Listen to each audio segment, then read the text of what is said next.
മർക്കോസിന്റെ സുവിശേഷം 4-ാം അധ്യായം 35 മുതൽ 41 വരെയുള്ള വാക്യങ്ങൾ. ബൈബിൾ ഉള്ളവരെല്ലാം എടുക്കുക, നമുക്ക് ഒരുമിച്ചൊന്ന് വായിച്ചാലോ. മർക്കോസ് 4:35 മുതൽ 41 വരെ.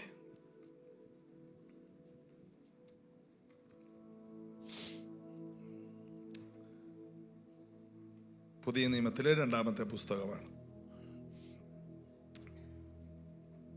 പ്രത്യേകിച്ച് ഈ ആഴ്ച വരുന്ന വേഴം വെള്ളി ശനിയാണ് ഉപവാസ പ്രാർത്ഥനയെങ്കിലും പലരും ഇന്ന് മുതൽ ഫാസ്റ്റിങ്ങിലിരിക്കുന്നുണ്ട് സഭയ്ക്ക് വേണ്ടി.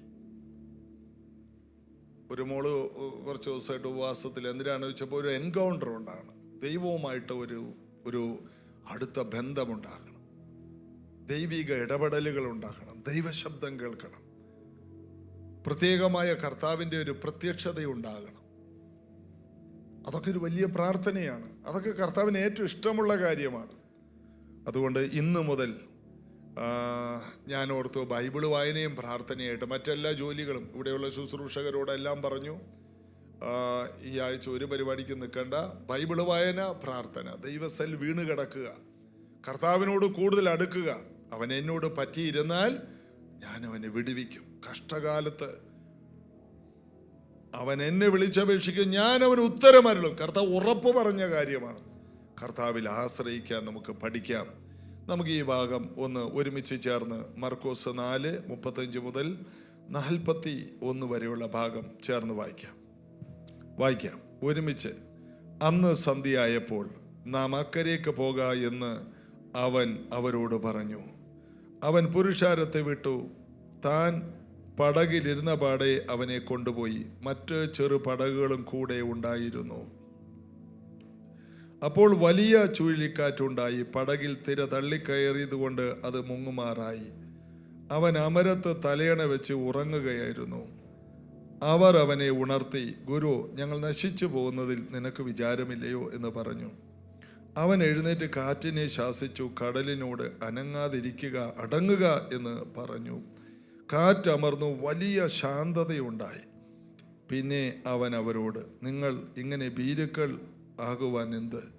നിങ്ങൾക്ക് ഇപ്പോഴും വിശ്വാസമില്ലയോ എന്ന് പറഞ്ഞു. അവർ വളരെ ഭയപ്പെട്ടു. കാറ്റും കടലും കൂടെ ഇവനെ അനുസരിക്കുന്നുവല്ലോ, ഇവൻ ആർ എന്ന് തമ്മിൽ പറഞ്ഞു. എല്ലാവർക്കും അറിയാവുന്ന ഒരു വേദഭാഗം. യേശു ശിഷ്യന്മാരുമായിട്ട് ഒരു കടലിന്, ഗലീല കടലിൻ്റെ അക്കരയ്ക്ക് പോകുന്ന ഒരു രാത്രിയിലെ സമയം. അന്ന് സന്ധ്യയായപ്പോൾ യേശു അക്കരയ്ക്ക് പോകാൻ ശിഷ്യന്മാരോട് പറഞ്ഞു. കാറ്റിനെ ഉണ്ടാക്കിയവൻ, കടലിനെ ഉണ്ടാക്കിയവൻ ജഡമായി മനുഷ്യനായി ഭൂമിയിൽ വന്നപ്പോൾ ശിഷ്യന്മാരെ വിശ്വാസം പഠിപ്പിക്കാൻ വേണ്ടി 3.5 കൊല്ലം കൂടെ നടത്തുകയാണ്. അവർക്കുണ്ടായ ഏറ്റവും വലിയ ഭാഗ്യമാണ് അത്. അതിനെക്കുറിച്ച് പിന്നത്തേതിൽ യേശു ഉയർത്തെഴുന്നേറ്റ ശേഷം യോഹന്നാൻ പറയുന്ന ഒരു ഭാഗമുണ്ട്. 1 യോഹന്നാൻ 1-ാം അധ്യായത്തിൻ്റെ 1, 2, 3 വാക്യങ്ങൾ വായിക്കുമ്പോൾ അവിടെ പറയുന്നൊരു കാര്യമുണ്ട്.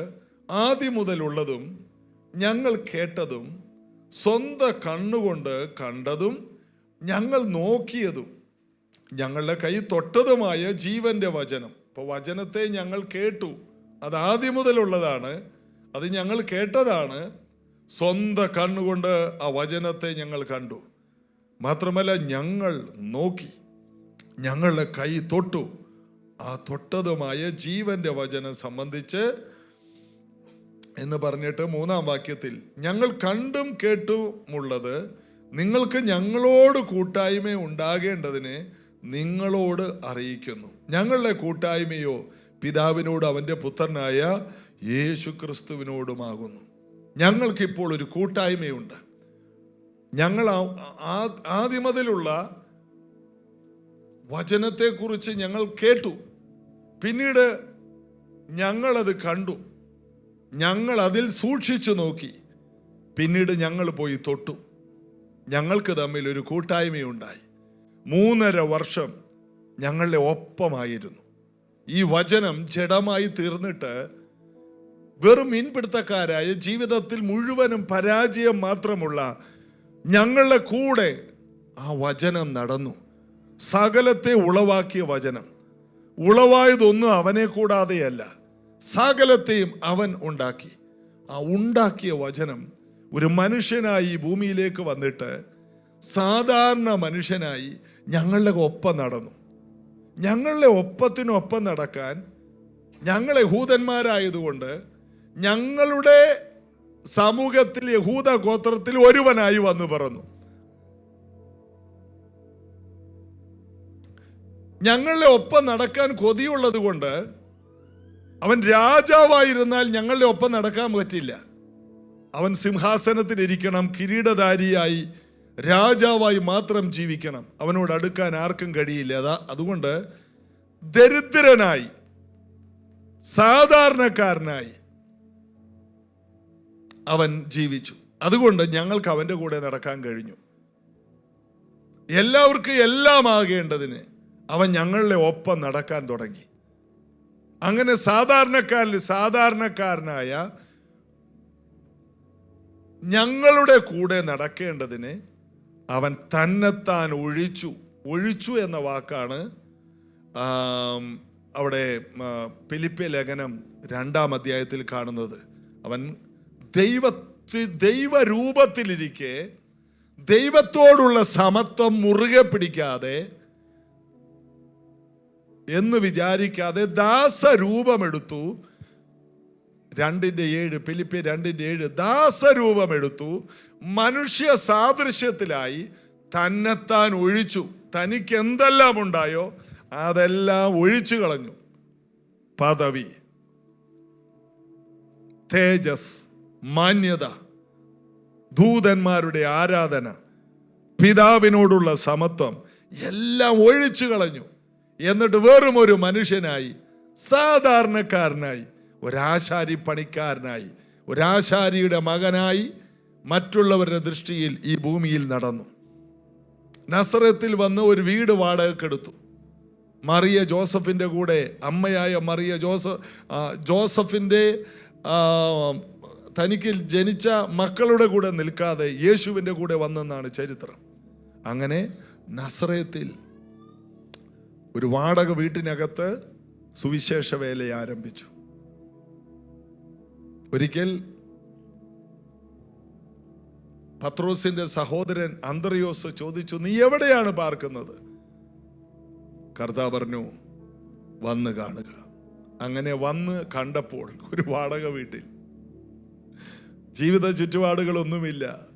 എനിക്ക് തോന്നുന്നത് എല്ലാം കൂടി തറയിൽ കിടന്നു അന്ന് രാത്രി. പിറ്റേ ദിവസം പത്രോസിനെ വിളിച്ചുകൊണ്ട് വന്നു.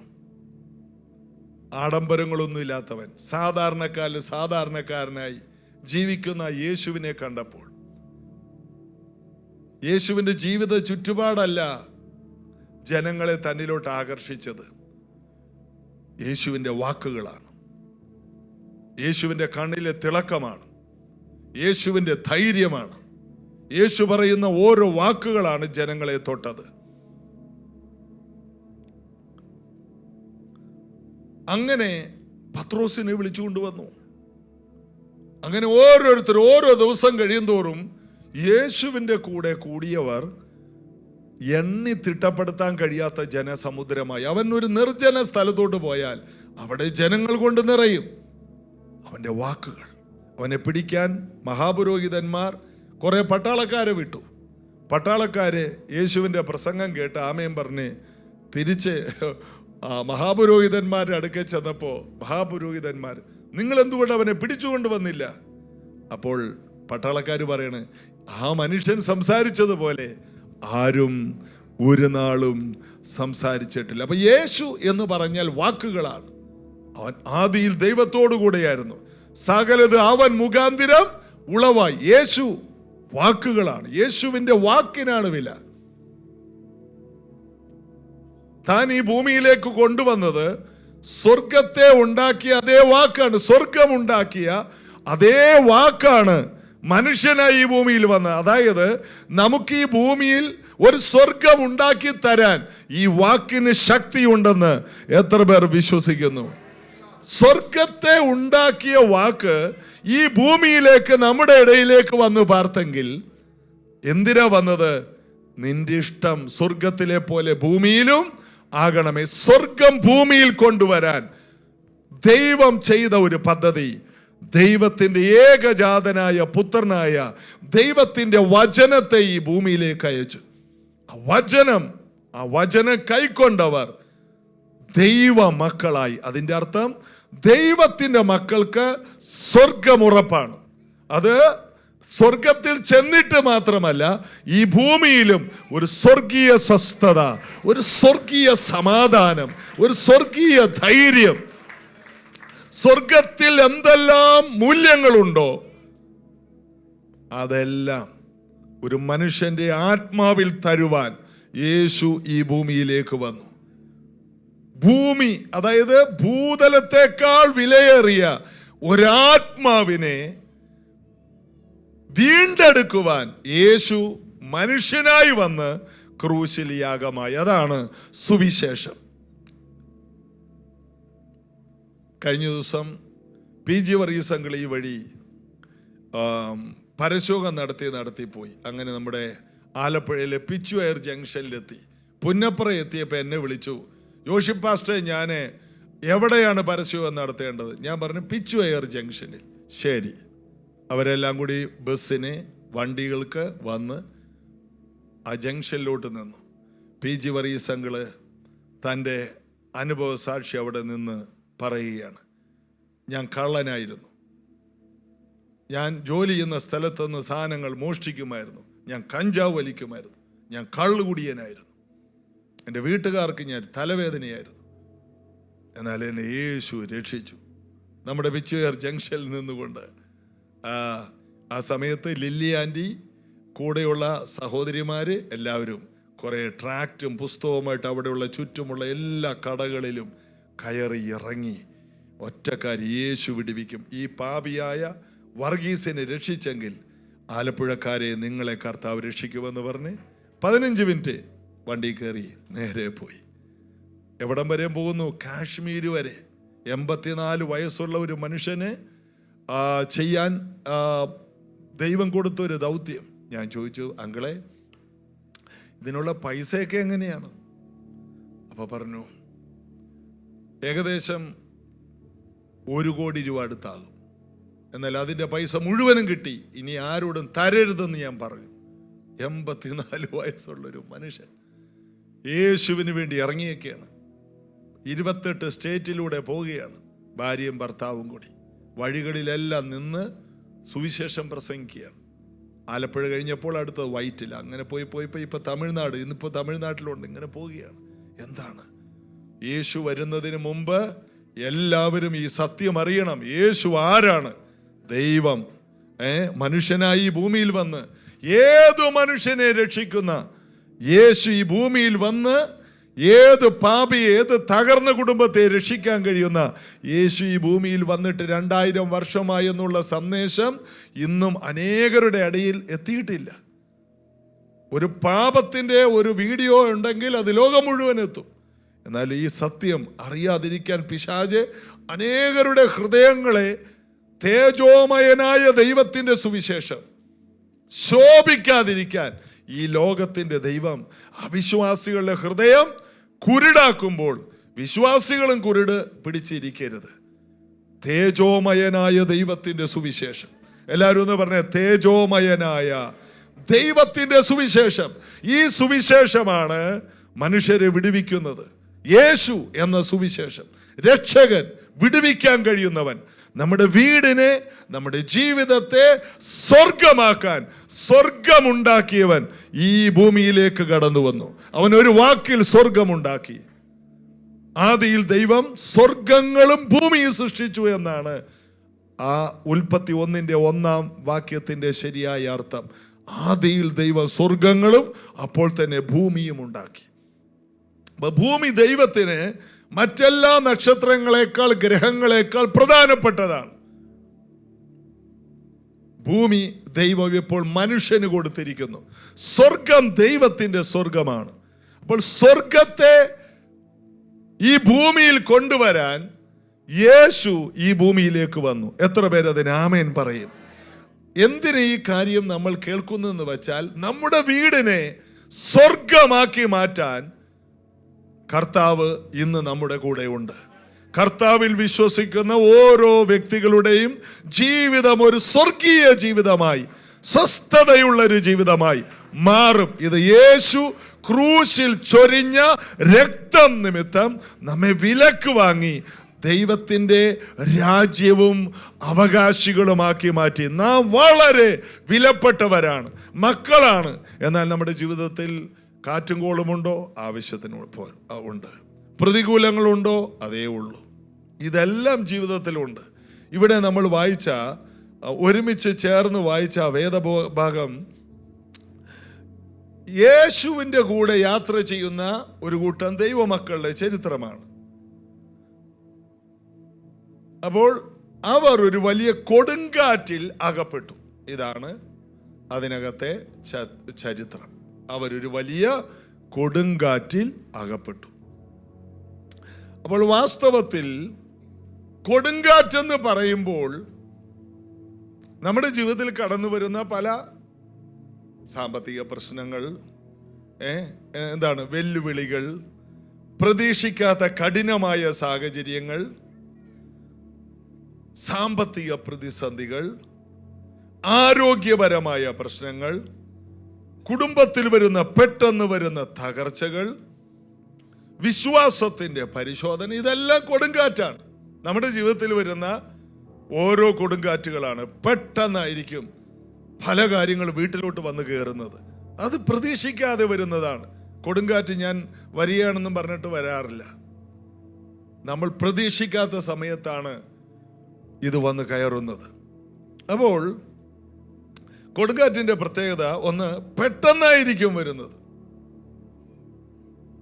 ഒരു കുഴപ്പമില്ലാതിരിക്കുന്ന വീടുകളിൽ പെട്ടെന്ന് വരുന്ന ചില സംഭവങ്ങൾ, അത് കൊടുങ്കാറ്റാണ്. ഒരു വാക്കിൽ പറഞ്ഞ്. രണ്ട്, ഇത് പെട്ടെന്നായിരിക്കും വരുന്നത്. രണ്ട്, ലക്ഷ്യം തെറ്റിക്കും. നമ്മൾ മുന്നോട്ട് പോവുകയാണ്, നമ്മുടെ മുന്നോട്ട് പോകാൻ കഴിയാതെ നമ്മെ ആ ലക്ഷ്യത്തിൽ നിന്ന് തെറ്റിച്ച് കളയും.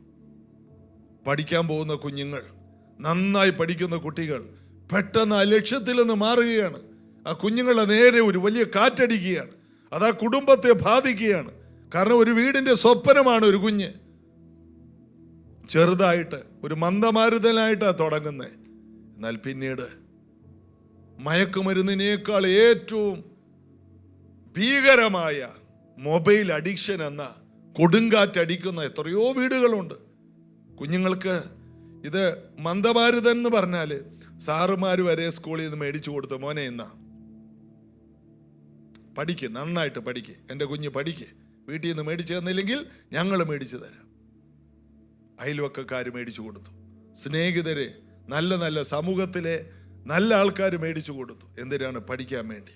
ഒരു മന്ദമാരുതൻ അടിച്ചു. എന്നാൽ ഇതേ മൊബൈല് പല കുടുംബങ്ങളിലും കുഞ്ഞുങ്ങളുടെ ജീവിതത്തിൽ ഇത് കൊടുങ്കാറ്റായി, മൊബൈൽ അഡിക്റ്റായി. അവരതിലൂടെ ഗെയിം കളി തുടങ്ങി. പഠിക്കാൻ കഴിയുന്നില്ല. നന്നായി പഠിച്ചിരുന്ന കുഞ്ഞുങ്ങൾ, മൊബൈൽ ഇല്ലാത്ത കാലത്ത് നന്നായി പഠിച്ചിരുന്ന കുഞ്ഞുങ്ങൾ, അവരിപ്പോൾ പഠിക്കുന്നില്ല. അവർക്ക് പഠിക്കാൻ പറ്റുന്നില്ല. പുസ്തകം തുറന്നു വെച്ചിട്ടുണ്ടെങ്കിലും പുസ്തകത്തിൻ്റെ ഇടയിൽ മൊബൈലുണ്ട്. വീട്ടിലുള്ളവർ വന്ന് നോക്കുമ്പോൾ വായിക്കുന്നു. അവരപ്പുറത്തോട്ട് തിരിയുമ്പോൾ വീണ്ടും ഗെയിം കളി തുടങ്ങുന്നു. പരീക്ഷ നടക്കുന്നു. എല്ലാ പരീക്ഷകളിലും ആവറേജ് മാർക്ക് അല്ലെങ്കിൽ ജയിക്കാൻ കഴിയുന്നില്ല. എത്ര ശ്രമിച്ചിട്ടും ഒരു വലിയ കാറ്റടിക്കുകയാണ്. ഇതെല്ലാ സമൂഹങ്ങളും നേരിടുന്ന ഒരു വലിയ ആപത്താണ്. അതിൻ്റെ സൈഡ് എഫക്റ്റ് എന്ന് പറഞ്ഞാൽ പിള്ളേർക്ക് ഭയങ്കര ദേഷ്യം, മാതാപിതാക്കളെ ഉപദ്രവിക്കുക, ഭക്ഷണം കഴിക്കാൻ താല്പര്യമില്ല, ഉറക്കമില്ല, പെട്ടെന്ന് ദേഷ്യപ്പെടുക, ചീത്ത വിളിക്കുക, വീട്ടിൽ നിന്ന് ഇറങ്ങിപ്പോവുക. ഇതെല്ലാം ഒരു കൊടുങ്കാറ്റാണ്. ഇന്ന് സമൂഹം നേരിടുന്ന ഒരു ഭയങ്കര അപകടമാണ്.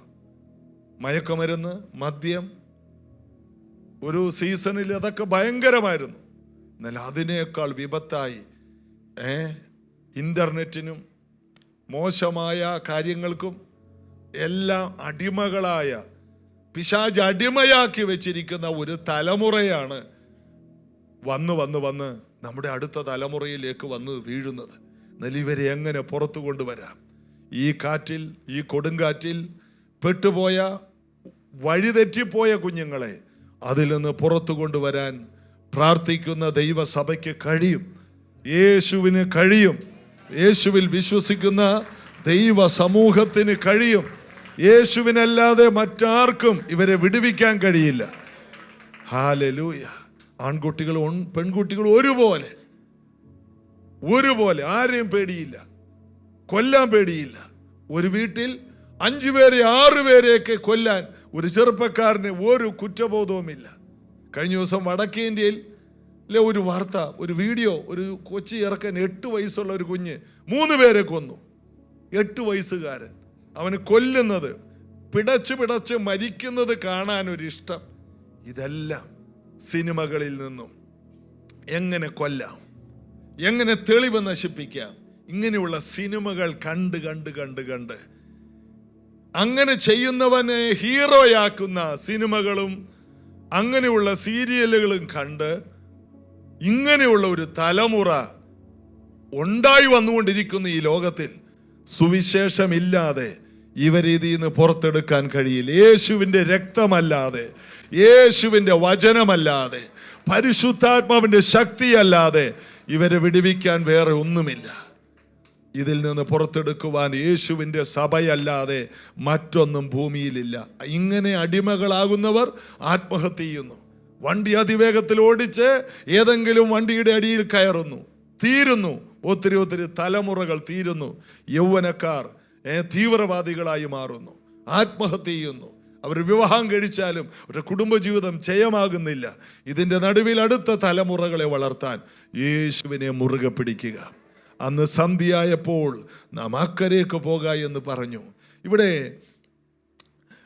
എനിക്ക് പറയാനുള്ളത്, അതായത് ഈ നമ്മൾ വായിച്ച ആ വേദഭാഗത്തിൽ യേശു കൂടെ ഉണ്ടെങ്കിലും കൊടുങ്കാറ്റ് വരും. ഒന്നാമത്തെ നമ്മുടെ ചിന്ത ഇതാണ്, യേശു കൂടെ ഉണ്ടെങ്കിലും കൊടുങ്കാറ്റ് വരും. കൊടുങ്കാറ്റ് ഉണ്ടോ ഇല്ലയോ എന്നറിഞ്ഞിട്ടല്ല യേശു ഇവരോട് അക്കരയ്ക്ക് പോകാൻ പറഞ്ഞത്. കൊടുങ്കാറ്റ് യേശുവിനൊരു വിഷയമല്ല. അയ്യോ, ആ വഴിക്ക് പോയാൽ കൊടുങ്കാറ്റുണ്ട്, അതുകൊണ്ട് നമുക്ക് പോകണ്ട എന്ന് യേശു പറഞ്ഞില്ല. വാ, നമുക്ക് അക്കരയ്ക്ക് പോകാം. ആ വഴിയിൽ ഭയങ്കര കൊടുങ്കാറ്റുണ്ട്, എങ്കിലും യേശുവിന് അതൊരു വിഷയമല്ല. യേശുവാണ് പറഞ്ഞത് നാം അക്കരയ്ക്ക് പോകാം. ഈ യാത്രയിൽ എന്തെല്ലാം ഉണ്ട് എന്നുള്ളത് യേശു അവരോട് പറയുന്നില്ല. കാരണം എന്തെല്ലാം ഉണ്ടെങ്കിലും അത് യേശുവിനൊരു വിഷയമല്ല. യേശു ഉള്ളപ്പോഴും കൊടുങ്കാറ്റുണ്ടാകും. ചിലർ ചോദിക്കും, കർത്താവ് ഉണ്ടായിട്ട് ഞാൻ എന്തുകൊണ്ട് ഇങ്ങനെ പോകുന്നു? കർത്താവ് ഉണ്ടെങ്കിലും കൊടുങ്കാറ്റുണ്ടാകും. അടുത്തിരിക്കുന്നവരോട് പറ, കർത്താവ് ഉണ്ടെങ്കിലും കൊടുങ്കാറ്റുണ്ടാകും.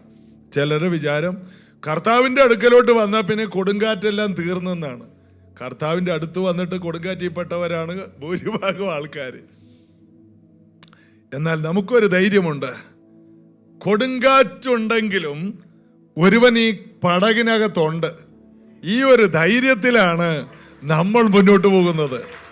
അതായത് ഈ കൊടുങ്കാറ്റിനെയെല്ലാം ഉണ്ടാക്കിയ ഒരുവൻ കൂടെയുണ്ട്. ഈ ഒരു ധൈര്യം നമ്മെ കൂടുതൽ ബലപ്പെടുത്തും. അതുകൊണ്ടാണ് യേശുവിനെ കൂടുതൽ അറിയും തോറും നമ്മുടെ ഭയം കുറഞ്ഞുകൊണ്ടിരിക്കും. യേശുവിനെ അറിയും തോറും നമ്മുടെ വിശ്വാസം വർദ്ധിക്കും. ഇവിടെ ഈ ശിഷ്യന്മാരെ കർത്താവ് ഈ സാഹചര്യത്തിലൂടെ വിശ്വാസ വീരരാക്കി മാറ്റുകയാണ്. യേശുവിൻ്റെ കൂടെയുള്ള 3.5 വർഷം യാത്രയാണ് അവരെ കരുത്തുള്ളവരാക്കി മാറ്റിയത്. അതുകൊണ്ട് ഈ ദിവസങ്ങളിൽ കർത്താവിൻ്റെ വചനത്തിലൂടെ, പരിശുദ്ധാത്മാവിലൂടെ യാത്ര ചെയ്യാമെങ്കിൽ ചില ദിവസങ്ങൾക്കുള്ളിൽ എത്ര ഭീരുത്വമുള്ളവരും ശക്തരായി മാറും, ധൈര്യമുള്ളവരായി മാറും, എന്തിനേയും നേരിടാൻ പ്രാപ്തിയുള്ളവരായി നാം മാറും. എന്ത് വിഷയവും വരട്ടെ, ഏത് സാഹചര്യവും വരട്ടെ, ആമേൻ, കർത്താവ് എനിക്ക് തുണ, ഞാൻ പേടിക്കില്ലെന്ന് പറഞ്ഞ് ധൈര്യത്തോടെ നിൽക്കുവാൻ കർത്താവ് നമ്മെ പഠിപ്പിക്കും. കർത്താവ് തന്നെ പറഞ്ഞു, നിങ്ങൾ വിശ്വസിച്ചുകൊണ്ട് ഈ മലയോട് നീങ്ങിപ്പോകാൻ പറഞ്ഞാൽ അത് അങ്ങനെ തന്നെ സംഭവിക്കുമെന്ന് ഞാൻ സത്യമായിട്ട് നിങ്ങളോട് പറയും, നിങ്ങൾ വിശ്വസിച്ചുകൊണ്ട് നിങ്ങൾ പറഞ്ഞാൽ, ഞാൻ പറയണമെന്നല്ല, നിങ്ങൾ പറഞ്ഞാൽ നടക്കേണ്ട കാര്യമേ ഉള്ളൂ. ഞാൻ നിങ്ങളെ അതുപോലെ ആക്കിയെടുക്കുകയാണ്. നിങ്ങൾ എൻ്റെ കൂടെ ഇരുന്നാൽ, നിങ്ങൾ എൻ്റെ കൂടെ നടന്നാൽ, എൻ്റെ പാദത്തിൽ തക്ക സമയത്ത് ഉയർത്തുന്ന എൻ്റെ കാൽ കീഴെ ഇരുന്നാൽ നിങ്ങൾ അതുപോലെ ആയിത്തീരും. നിങ്ങൾ പറയുന്ന വാക്കുകൾ ഈ ലോകത്തിൽ ആരും പറയാത്ത ആധികാരിക വാക്കുകളാകും, വിലയേറിയ വാക്കുകളാകും.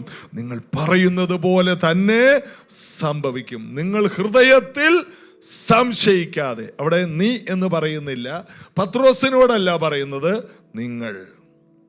നിങ്ങൾ ആര് പറഞ്ഞാലും വിശ്വസിക്കുന്നവരാൽ. യേശു ഉയർത്തെഴുന്നേറ്റ ശേഷവും ശിഷ്യന്മാരെ കൂട്ടിയിട്ട് പറഞ്ഞു, അവരുടെ അവിശ്വാസത്തെ ശാസിച്ച ശേഷം, മർക്കോസ് അവസാനിക്കുന്നത് അങ്ങനെയാണ്, അവരുടെ അവിശ്വാസത്തെ ശാസിച്ചു.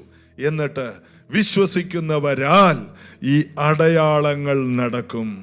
നിങ്ങൾ എൻ്റെ നാമത്തിൽ ഭൂതങ്ങളെ പുറത്താക്കും, പുതുഭാഷകളിൽ സംസാരിക്കും, രോഗികളെ സൗഖ്യമാക്കും. ഇങ്ങനെ പറഞ്ഞ് അവരെ അനുഗ്രഹിച്ച ശേഷം ഏറ്റവും ഒടുവിൽ ആ ഉറപ്പ് കൊടുത്തിട്ടാണ് പോയത്, നിങ്ങളത് ചെയ്യുമെന്നല്ല, വിശ്വസിക്കുന്നവരാൽ. അപ്പോൾ ഒരു മനുഷ്യ ജീവിതത്തിൽ കർത്താവിലുള്ള വിശ്വാസം എത്രത്തോളം ബലപ്പെടുത്താമോ അത്രത്തോളം ബലപ്പെടുത്തി എടുക്കുക. ബൈബിള് വായനയും പ്രാർത്ഥനയും നമ്മുടെ വിശ്വാസം വളരെ ശക്തിയുള്ളതാക്കി മാറ്റും. നമ്മുടെ വീടിനെ ഉയർത്തിയെടുക്കുവാൻ, നമ്മുടെ സാഹചര്യങ്ങളെ മാറ്റാൻ വചനധ്യാനവും പ്രാർത്ഥനയും അല്ലാതെ മറ്റൊന്നുമില്ല. കർത്താവിനെ കാത്തിരിക്കുന്നവർ കഴുകനെ പോലെ ചിറകടിച്ച് കയറുമെന്ന്. കഴുകന്റെ പ്രശ്നം എന്താണ്? കൊടുങ്കാറ്റിനെ പേടിയില്ല. കഴുകൻ കൊടുങ്കാറ്റ് വന്നാൽ കൊടുങ്കാറ്റിൽ പറക്കും. കാരണം കൊടുങ്കാറ്റിൻ്റെ വേഗതയേക്കാൾ വേഗതയാണ് കഴുകന്റെ വേഗത. അതുകൊണ്ട് കൊടുങ്കാറ്റടിച്ചാൽ കഴുകന്റെ ദിശ തെറ്റുകയില്ല. കൊടുങ്കാറ്റടിച്ചാൽ കഴുകന്റെ ലക്ഷ്യം മാറുകയില്ല.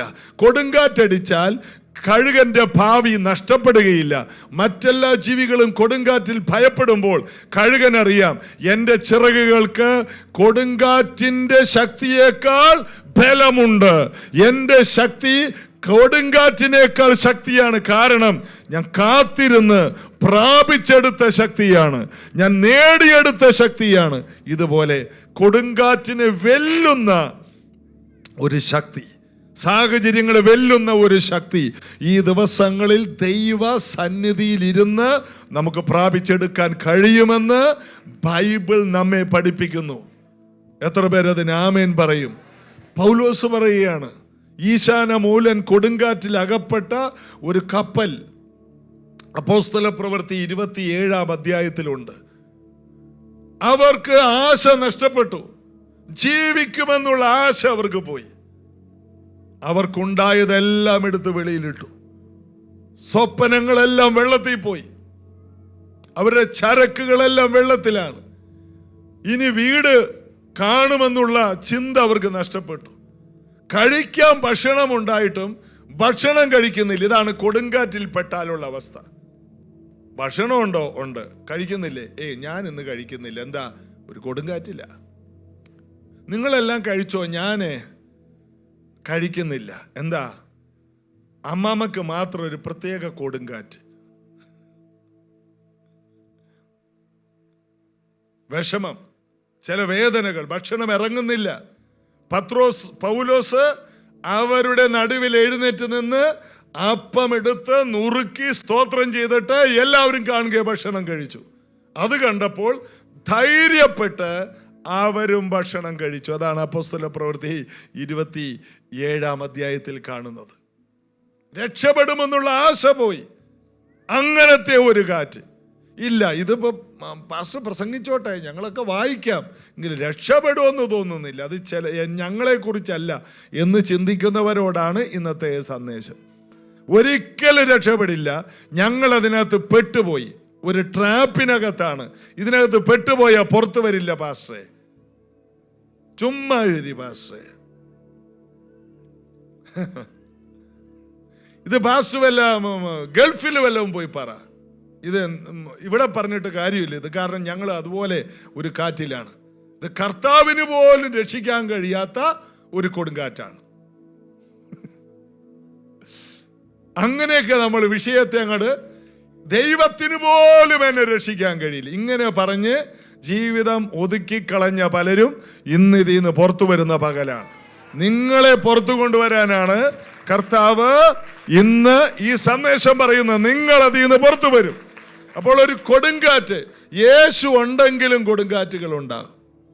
ഇങ്ങനെ ഒരു കൊടുങ്കാറ്റിലാണ് ഇവർ പെട്ടത്. യേശു ഉണ്ടായിട്ടും ഇവർക്ക് എന്തുണ്ടായി? കൊടുങ്കാറ്റുണ്ടായി. അടുത്തത്, യേശു ഉണ്ടായിട്ടും കൊടുങ്കാറ്റിൽ പെട്ട് കിടക്കുമ്പോൾ ഈ കൊടുങ്കാറ്റിന്റെ നടുവിൽ യേശു എങ്ങനെയാണ് ആ കൊടുങ്കാറ്റിനെ കാണുന്നത്? ഒരു വിലയില്ലാതെയാണ് കണ്ടത്. യേശു ആ കൊടുങ്കാറ്റിൽ എഴുന്നേറ്റ് പോലുമില്ല. ആ കൊടുങ്കാറ്റിനെ യേശു ശരിക്കും പറഞ്ഞാൽ പരിഹസിക്കുകയാണ് ചെയ്തത്. നമ്മൾ ഒരു കൊടുങ്കാറ്റ് വന്നു, വലിയ പ്രശ്നം വന്നാൽ നമ്മൾ അയ്യോ ഇനി എങ്ങനെ ജീവിക്കും, അയ്യോ എനിക്ക് വെള്ളം അവിടെ നിന്ന് കുടിക്കട്ടെ, അയ്യോ ഇത്തിരി തണുത്ത വെള്ളം കിട്ടിയാൽ കൊള്ളായിരുന്നു, ഇതിന് ഇത്തിരി ചൂടുണ്ട്, അയ്യോ എനിക്കാരുമില്ല, അയ്യോ എന്നാലും എനിക്ക് ഈ ചതി വരണ്ടായിരുന്നു, അയ്യോ എനിക്ക് വിധി വന്നല്ലോ ദൈവമേ. ഇതൊക്കെയാണ് കൊടുങ്കാറ്റിൽ പെടുമ്പോൾ നമ്മൾ അതിനോട് പ്രതികരിക്കും. ശിഷ്യന്മാർ കിടന്ന് കരയുകയാണ്, അയ്യോ ഞങ്ങൾക്കിനി രക്ഷയില്ലേ. യേശു ആ കൊടുങ്കാറ്റിനെ കളിയാക്കി. വാസ്തവമായിട്ടും അതായത് ഇത്രയും വലിയ കൊടുങ്കാറ്റുണ്ടായിട്ടും അതിനോട് പ്രതികരിച്ചത് വേറെ രീതിയിലാണ്. യേശു അവിടെ കിടന്ന് ഉറങ്ങി, ശാന്തമായിട്ട് യേശു ഉറങ്ങി. അപ്പൊ യേശു നമ്മെ പഠിപ്പിക്കുന്നത്, വിശ്വാസമുള്ള വ്യക്തികൾക്ക് ഞാൻ സമാധാനത്തോടെ കിടന്നുറങ്ങും. നീയല്ലോ യഹോവേ എന്നെ നിർഭയം വസിക്കുമാറാക്കുന്നത്. അതായത് ദൈവത്തിൽ വിശ്വാസമുള്ളവർ ഒരു പ്രതികൂലത്തിലും ആ പ്രതികൂലത്തിനൊത്തവണ്ണം പ്രതികരിക്കില്ല. ദൈവത്തിലുള്ള വിശ്വാസത്തിൽ പ്രതികരിക്കണം. അതാണ് ഏറ്റവും വലിയ പ്രതികൂലത്തിലും ശാന്തമായിരിക്കുവാൻ പഠിക്കുക. അടുത്തിരിക്കുന്നവരോട് പറ, ഏറ്റവും വലിയ പ്രതികൂലത്തിലും ശാന്തമായിരിക്കാൻ. ശാന്തത എന്നുള്ളത് ഒരു വലിയ ശക്തിയാണ്. യേശു ശാന്തമായി കിടന്നുറങ്ങുകയാണ്. അയ്യോ നാളെയാണ് ജപ്തിയുടെ ദിവസം. വീട്ടിൽ ജപ്തി നോട്ടീസ് ഒട്ടിച്ചിരിക്കുകയാണ്. നന്നായിട്ട് പ്രാർത്ഥിച്ചിട്ട് കിടന്നുറങ്ങ്. അത് നാളെയല്ലേ, ഇനിയും 5-6 മണിക്കൂറില്ലേ, ഉറങ്ങ്.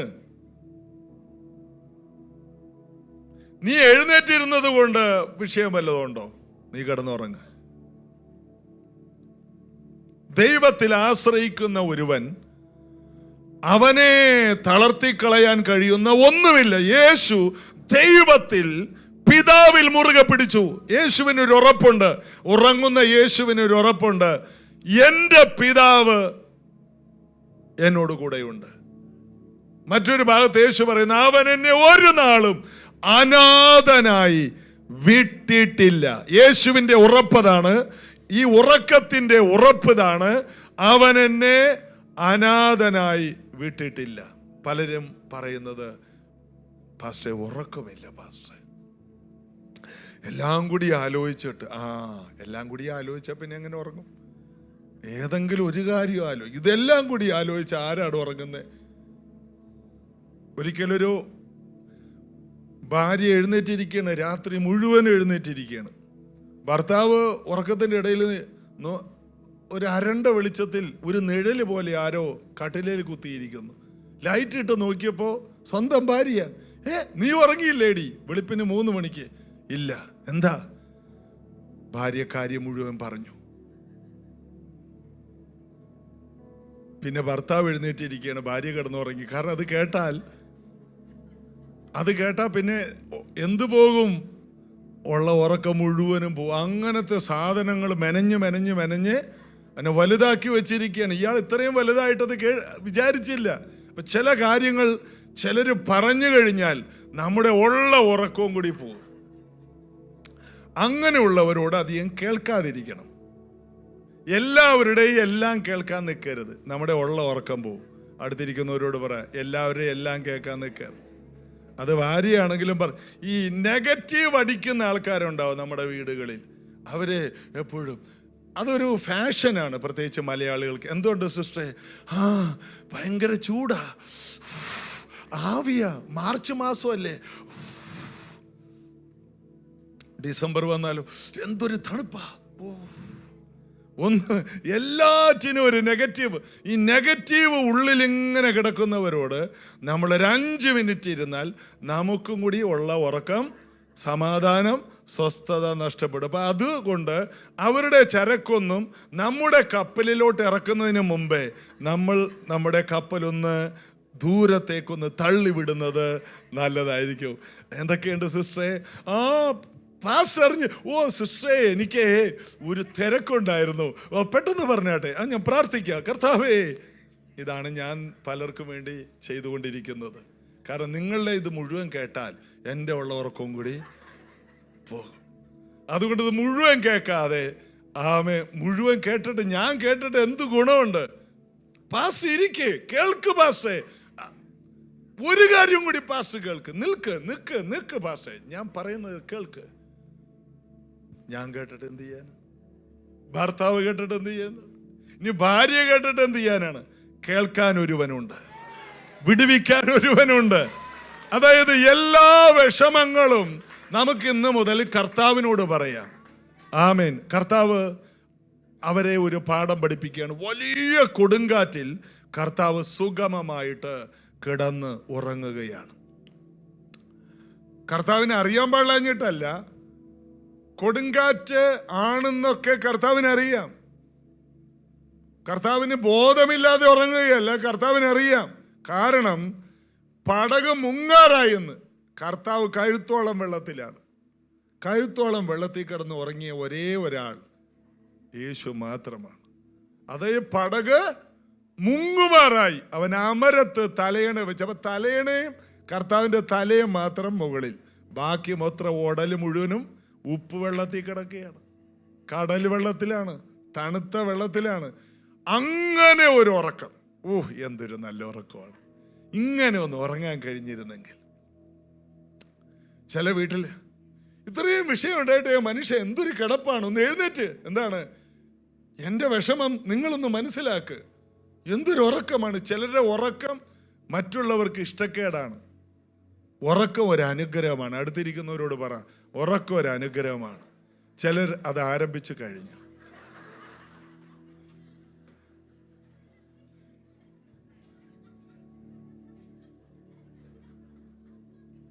ഉറങ്ങിക്കോ. നമ്മുടെ ചർച്ച ആരംഭിച്ച കാലത്ത് കസേരയൊന്നും ഇല്ലായിരുന്നു. അപ്പോൾ ഒരു വലിയ താടി വളർത്തിയ ഒരു അച്ചായനുണ്ട്. ഞാൻ പ്രസംഗം തുടങ്ങിയാൽ അദ്ദേഹം മുഴങ്കാലിൽ ഇരിക്കുള്ളൂ. സാധാരണ ചമ്രം പടിഞ്ഞ് ഇങ്ങനെ ഇരിക്കുന്നതാണ് ചമ്രം പടിഞ്ഞെന്ന് പറഞ്ഞു. അതൊക്കെ മറന്നുപോയി, കാരണം കസേരയിൽ ഇരിക്കുന്നതുകൊണ്ട് ഇതൊന്നും അറിയില്ല നമുക്ക്. അപ്പോൾ അന്ന് കളക്ടറേറ്റിൻ്റെ അടുത്താണ് ചർച്ച. ഈ അച്ചായൻ മുഴങ്കാലിലിരിക്കുന്നു. ചമ്രം പടിഞ്ഞിരിക്കുന്ന വേറൊരു താടിക്കാരൻ ഇപ്പുറത്തിരിപ്പുണ്ട്. എൻ്റെ ശക്തമായ പ്രസംഗത്തിൻ്റെ നടുവിൽ മുഴങ്കാൽ മടക്കിയ ആൾ ഉറങ്ങി, ചമ്രം പടിഞ്ഞിരുന്ന ആളുടെ മടിയിലോട്ട് വീണു. ഞാൻ നോക്കുമ്പോൾ ഭയങ്കര ആരാധന. ആര്? മറ്റേ ആൾ ഉറങ്ങിയായിരുന്നു. ആകെ 5-6 പേരേ ഉള്ളു. അവിടെ നിന്ന് തുടങ്ങിയതാണ് ഞാൻ. ഉറങ്ങിക്കൊള്ളുക. യേശു പറഞ്ഞില്ലേ, ഇനി ഉറങ്ങിക്കൊള്ളുക. ഗെത്സമനെ തോട്ടത്തിൽ പറഞ്ഞതുപോലെ ഇനി ഉറങ്ങിക്കൊള്ളുക. ഉറക്കം ഒരു അനുഗ്രഹമാണ്. എല്ലാവരും അടുത്തിരിക്കുന്നവരോട് പറ, ഉറക്കം ഒരു അനുഗ്രഹമാണ്. ഞാൻ നിങ്ങൾക്ക് വേണ്ടി പ്രാർത്ഥിക്കണം. ഇന്ന് മുതൽ നിങ്ങൾ ഇരുന്നോ കിടന്നോ ഉറങ്ങ്. ഉറക്കം എന്നുള്ളത് നമ്മളെ പുതുക്കുന്നതാണ്, നമ്മളെ ബലപ്പെടുത്തുന്നതാണ്. ഉറക്കമില്ല, ഈ തലമുറയ്ക്ക് ഉറക്കം നഷ്ടപ്പെടുകയാണ്. എന്നാൽ യേശു ഉറങ്ങുകയാണ്. അവൻ അമരത്ത് തലയണത് വെച്ച് ഉറങ്ങുകയാണ്. ജീവിതത്തിൽ ഒരിക്കലും ഒരു സാഹചര്യത്തിലും പേടിക്കരുത്.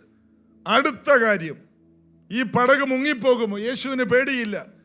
അയ്യോ കർത്താവേ, ഞങ്ങളെല്ലാം നശിച്ചു പോകുന്നു. കർത്താവിനറിയാം, ഞാൻ നശിക്കില്ല. ഈ ഉറപ്പിലാണ് യേശു കിടക്കുന്നത്. അവരുടെ നിലവിളി എന്താണ്? കർത്താവേ, ഞങ്ങൾ നശിക്കുന്നു. മർക്കോസ് 4:38.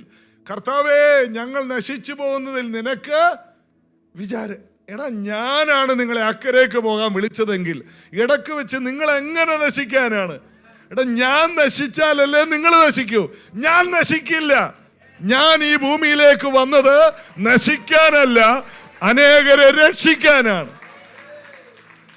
അപ്പോൾ ഈ ഇറങ്ങിത്തിരിച്ച ശിഷ്യന്മാര്, ഇവര് ഈ വെള്ളത്തിലൊരു പ്രാണിയുണ്ട്, അതിനെ വിളിക്കുന്ന വെള്ളത്തിലാശാൻ എന്നാണ്. ഈ വെള്ളത്തിൻ്റെ, നമ്മുടെയൊക്കെ കിണറ്റിലൊക്കെ ഉണ്ട്, വെള്ളത്തിൻ്റെ മുകളിൽ കൂടി നടക്കും. അപ്പം ഈ പത്രോസ്, യാക്കോബ്, യോഹനാനൊക്കെ വെള്ളത്തിലാശാന്മാരാ. ഇവര് വെള്ളത്തിൽ വർഷങ്ങളായി മീൻ പിടിച്ചും നീന്തിയും പരിചയമുള്ളവരാണ്. ഇവരാണ് പറയുന്നത് ആരോട്? ഇതുവരെ ഒന്ന് നീന്തിയിട്ട് പോലും ഇല്ലാത്ത കർത്താവിനോട്. കർത്താവ് നീന്തിയതായിട്ട് കാണിക്കുന്നില്ല. പിന്നെ യേശു വെള്ളത്തിലൊന്ന് മുങ്ങിപ്പൊങ്ങി യോർദാനിൽ, വേറൊന്നും കാണിക്കുന്നില്ല. ഇവര് വെള്ളത്തിലാശാന്മാരാണ്. ആ വെള്ളത്തിൽ ഇവർ തീരുമെന്ന് ഇവർ പറയണം. അതുപോലത്തെ ഒരു കാറ്റ്.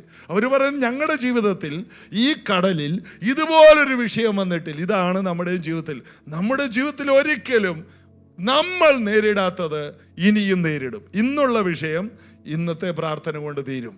അടുത്ത വിഷയം അടുത്ത ദിവസം ആരംഭിക്കുകയാണ്. ജീവിതം മുഴുവനും കൊടുങ്കാറ്റുകളെ നേരിടുന്നത് തന്നെയാണ്. കർത്താവേ, എനിക്ക് ദീർഘായുസ് തരണേ എന്ന് ആരെങ്കിലും പ്രാർത്ഥിക്കുന്നുണ്ടെങ്കിൽ, ആർക്കും ഇല്ലാത്ത അത്രയും കൊടുങ്കാറ്റ് കൂടി നിങ്ങൾക്ക് അതിൻ്റെ കൂടെ കൂടെ കിട്ടുകയാണ്. ജീവിതം എന്ന് പറഞ്ഞാൽ കൊടുങ്കാറ്റുകളെ നേരിടുന്നതാണ്. അത് ഒന്നല്ലെങ്കിൽ മറ്റൊന്ന്, ഏതെങ്കിലും ഒരു പ്രശ്നം അഭിമുഖീകരിക്കാതെ നമുക്ക് ഈ ലോകത്ത് നിന്ന് പോകാൻ കഴിയില്ല. അത് ഓരോ വർഷം കഴിയും തോറും അത് കുറയുമെന്ന് വിചാരിക്കേണ്ട, അത് വർദ്ധിക്കുകയുള്ളൂ. എന്നാൽ ഇതിൻ്റെ നടുവിൽ യേശു ഉണ്ടെങ്കിൽ, യേശുവിലുള്ള വിശ്വാസമുണ്ടെങ്കിൽ, കർത്താവിൽ ആശ്രയിക്കുന്നുണ്ടെങ്കിൽ, അതിനെയെല്ലാം നമുക്ക് നിസ്സാരമായിട്ട് നേരിടാൻ കഴിയും. വീട്ടിൽ ഇന്ന് നിങ്ങൾ നേരിടുന്ന വിഷയം ഒരു ഭയങ്കര കൊടുങ്കാറ്റ് തന്നെയാണ്. അതിൻ്റെ നേരെ നിൽക്കാൻ കഴിയുന്ന ഒരു സാഹചര്യം കാണുന്നില്ല. എന്നാൽ കർത്താവ് ആ പടകിലുണ്ട്. എത്ര പേർക്ക് ഉറപ്പുണ്ട്? എൻ്റെ ജീവിതത്തിൽ യേശുവുണ്ട്. എൻ്റെ ജീവിതമാകുന്ന പടകിൽ യേശു ഉള്ളത് കൊണ്ട് ഞാൻ ഇതിനെ നേരിടും. എങ്ങനെ? യേശുവിനെ പോലെ നേരിടും. യേശു പഠിപ്പിക്കുകയാണ് എന്താണ്? വിഷയങ്ങളുടെ നടുവിൽ ഭയപ്പെടരുത്, ദൈവത്തിൽ ആശ്രയിക്കുക. യേശു പഠിപ്പിക്കുന്നത് പിതാവിൽ ആശ്രയിക്കുക. യേശു പ്രസംഗം മാത്രമായിരുന്നില്ല.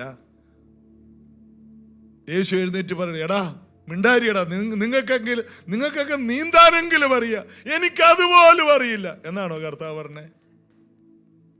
ഒരിക്കലും ഒരാൾ പേടി വന്നപ്പോ പട്ടിയെ പേടിയാണ് ഒരു പാസ്റ്റർക്ക്. പാസ്റ്റർ പെട്ടെന്നൊരു വീട്ടിലോട്ട് ചെന്നപ്പോൾ പട്ടി വന്നു. അപ്പോൾ കൂടെ കുറച്ച് പേരുണ്ട്. പട്ടിയെ കണ്ട് പാസ്റ്റർ പേടിച്ചപ്പോൾ പാസ്റ്റർ പറയാണ്, പേടിയുള്ളവരല്ല എൻ്റെ ചുറ്റിൽ നിൽക്കാൻ. അപ്പൊ കേൾക്കുന്നവരുടെ വിചാരം എന്താണ്? പാസ്റ്റർ ഭയങ്കര ധൈര്യമാണ്. പാസ്റ്റർ പേടിച്ചിട്ടാ പറഞ്ഞത്, പേടിയുള്ളവരെല്ലാം എൻ്റെ ചുറ്റും നിൽക്കും, പിന്നെ പട്ടി അവരെയല്ലേ കടിക്കുള്ളൂ. ഇതാണ് നമ്മൾ. ഒരിക്കല് എൻ്റെ കൂടെ ഒരു പാസ്റ്റർ നമ്മുടെ ആലപ്പുഴയിൽ ഒരു വീട് വിസിറ്റിങ്ങിന് ചെന്നപ്പോൾ ഗേറ്റ് ഞാൻ തുറന്നു. ഞാൻ അറിഞ്ഞില്ല, അവരുടെ പട്ടി അഴിച്ചിട്ടിരിക്കുകയായിരുന്നു.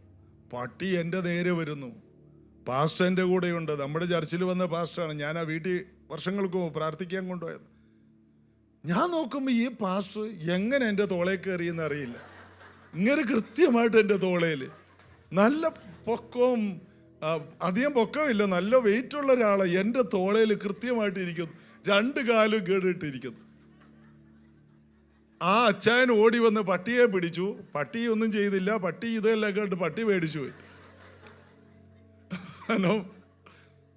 തോളയിലിരുന്നുകൊണ്ട് ആ പാസ്റ്റർ പറയണ്, ഒന്നുകൊണ്ട് ധൈര്യപ്പെടണ്ട, ഞാനല്ലേ കൂടെ ഉള്ളതെന്ന്. അപ്പൊ ജീവിതത്തിൽ ഈ പ്രസംഗിക്കുന്നവരും ജീവിത സാഹചര്യങ്ങളിൽ പേടിച്ച് വിറച്ചു പോകും. എല്ലാവരും പേടിക്കുന്ന വിറക്കുന്ന സാഹചര്യങ്ങൾ ഉണ്ടാകും, എല്ലാവർക്കും ഉണ്ടാകും. ദൈവത്തിന് അറിയാം എല്ലാവരെയും ഉറപ്പിച്ചെടുക്കാൻ. ഇങ്ങനെയുള്ള വിഷയങ്ങളെ ഒരു 10 നേരിട്ട് കഴിയുമ്പോൾ നമുക്ക് മനസ്സിലാവും ഒരു ദൈവം ജീവിക്കുന്നുണ്ടെന്ന്. കുറച്ച് നാൾ കഴിയുമ്പോൾ നമ്മൾ തന്നെ പറയും, ഓ നമ്മൾ ചത്തില്ലല്ലോ, നമ്മൾ അന്ന് പറഞ്ഞ പോലെ ഇപ്പോഴും ജീവനോടെ ഉണ്ടല്ലോ. ഇത് തന്നെ നമുക്ക് പറയാനുണ്ട്. നമ്മൾ എന്തെല്ലാം വിഷയത്തിൽ കൂടി പോയി, എന്നിട്ട് നമ്മൾ അതിൽ നിന്നെല്ലാം പുറത്തു വന്നു. എന്തെല്ലാം സങ്കടത്തിൽ കൂടി പോയി, അതിൽ നിന്നെല്ലാം നമ്മൾ പുറത്തു വന്നു. കാരണം നമ്മോട് കൂടെയുള്ളവൻ ലോകത്തിലുള്ളവനേക്കാൾ വലിയവനാണ്. 1 യോഹന്നാൻ 4:4 നമ്മോട് കൂടെ ഒരുവനുണ്ട്, അവനുള്ള കാലത്തോളം നമ്മളെല്ലാ പ്രശ്നത്തിൽ നിന്നും പുറത്തു വരും. നമ്മൾ നമ്മുടെ വിഷയങ്ങൾ മറ്റുള്ളവരോട് പറയുമ്പോൾ, ഓ ഈ ഗതി ആർക്കും വരരുതേ. പിന്നെ നമ്മൾ പറയുന്ന കുറേ ഡയലോഗുകളൊക്കെ ഉണ്ട്. സീരിയലിലെ ഡയലോഗാണ് കൂടുതൽ, കാരണം അതല്ലേ കൂടുതൽ കാണുന്നേ. അതിനകത്തെ കുറേ ഡയലോഗുകളൊക്കെ പറഞ്ഞ് മറ്റുള്ളവരെ എങ്ങനെ ഇത് ഭയങ്കരമാക്കി കാണിക്കാം. എന്നാൽ കർത്താവ് ഇതിനെ നിസ്സാരമാക്കി കാണിച്ചു. കർത്താവ് ഉറങ്ങി. അതായത് ഉറങ്ങിയപ്പോൾ കൊടുങ്കാറ്റ് നാണം കെട്ടുപോയി. ഞാൻ ഇത്രയും വലിയ പുള്ളിയായിട്ട് അടിച്ച് തകർത്ത് മിന്നിച്ച് വെള്ളമൊക്കെ ഇളക്കി വള്ളമൊക്കെ മുക്കിക്കൊണ്ടിരിക്കുമ്പോൾ ദേണ്ടടാ ഒരുത്ത സുഖമായിട്ട് അതിൻ്റെ നടുക്ക് കിടന്ന് ഉറങ്ങുന്നു. എന്നെ ഒരു പേടിയില്ല. കൊടുങ്കാറ്റ് നാണം കെട്ടുപോയി യേശുവിൻ്റെ മുമ്പിൽ. നിന്റെ മുൻപിലുള്ള കടക്കണികളെല്ലാം നാണം കടണം നിന്റെ ധൈര്യം കണ്ടിട്ട്, കർത്താവിലുള്ള ധൈര്യം കണ്ടിട്ട്. നിന്നെ കയറി പിടിച്ചിരിക്കുന്ന രോഗം, നിന്റെ വീട്ടിൽ കയറി പിടിച്ചിരിക്കുന്ന ഇന്നത്തെ ആ വലിയ പ്രതിസന്ധി, കർത്താവിലുള്ള നിന്റെ, ദൈവത്തിലുള്ള നിന്റെ വിശ്വാസം കണ്ടിട്ട് നാണം കെട്ടുപോകുന്ന നിലയിൽ ഒരു വലിയ വിശ്വാസം ഇന്ന് മുതൽ പരിശുദ്ധാത്മാവ് നമ്മുടെ ഉള്ളിൽ തരട്ടെ. വിഷയങ്ങളെ ശാന്തമായി നേരിടുക, ശാന്തമായി നേരിടുക. ഞാനിവിടെ പറയാറില്ലേ, ബാംഗ്ലൂര് ഒരു ജസിൽ ബദർ ഉണ്ടായിരുന്നു. മറക്കാൻ പറ്റാത്ത ഒരു കഥാപാത്രമാണ്. അദ്ദേഹത്തിന് മലയാളം അറിയില്ല, ആംഗ്ലോ ഇന്ത്യനാണ്. എന്നാൽ കുറച്ച് മലയാളം പറയും. ബദേലേജി ചർച്ചിലെ ഒരു അനുഗ്രഹിക്കപ്പെട്ട ഒരു സഹോദരനായിരുന്നു. അവിടുത്തെ കണക്കെല്ലാം നോക്കിക്കൊണ്ടിരുന്ന ഒരു സഹോദരൻ. അപ്പോൾ അന്നമ്മ സിസ്റ്റർ ജസിൽ ബദർ ഒരു കാലത്ത് ബാച്ചിലേഴ്സായിട്ടൊക്കെ ജീവിക്കുന്ന ഞങ്ങൾക്കൊക്കെ ഒരു അഭയമാണ്. സഭായം കഴിഞ്ഞ് നേരെ ആ വീട്ടിൽ ചെന്ന അന്നമ്മ സിസ്റ്റർ എനിക്ക് ചോറും കറിയൊക്കെ ഉണ്ടാക്കി വെച്ചിട്ടുണ്ടാവും. എന്നോട് പറയും, മീറ്റിംഗ് കഴിഞ്ഞിട്ട് നേരെ അങ്ങോട്ട് വന്നേക്കണം, നമുക്ക് പ്രാർത്ഥിക്കാം. അങ്ങനെ ഞങ്ങളുടെ പ്രാർത്ഥിക്കുന്ന വീടാത്. പിന്നെ സഭായം കഴിഞ്ഞ് അന്ന് രാത്രി മുഴുവൻ ആ വീട്ടിലിരുന്ന പ്രാർത്ഥന. ആ വീട്ടിലെ ജസിൽ ബദറിൻ്റെ കാര്യമാണ്. എന്ത് വിഷയം വന്നാലും പുള്ളി തളരുകയുമില്ല, പേടിക്കുകയുമില്ല. ഇപ്പോൾ ഉദാഹരണത്തിന് ജസിൽ ബദറെ പാകിസ്ഥാൻ ഇന്ത്യയിലോട്ട് ഇട്ട ഒരു ബോംബ് വഴിതെറ്റി ജസിൽ ബദറിൻ്റെ വീടിൻ്റെ മുകളിലോട്ട് വരുന്നു. ഓടിക്കുമെന്ന് പറഞ്ഞാൽ, ഞാൻ ഓടിച്ചെന്ന് പറഞ്ഞാൽ ജസിൽ ബദർ, ആനോ ബ്രദർ കയറിയിരിക്കൂ, അന്നമ്മേ ജോഷി ബദർ വന്നിരിക്കുന്നു, ചായ കൊടുക്കൂ, ഇരിക്കൂ ബദർ, എന്തുണ്ട് വിശേഷം, ജോലിയൊക്കെ എങ്ങനെ പോകുന്നു? ബദർ ബോംബ് വരുന്നു. ശരി ബദർ, കഴിക്കാനായിട്ട് എന്തുണ്ട്, അന്നമ്മേ കൊടുക്കൂ.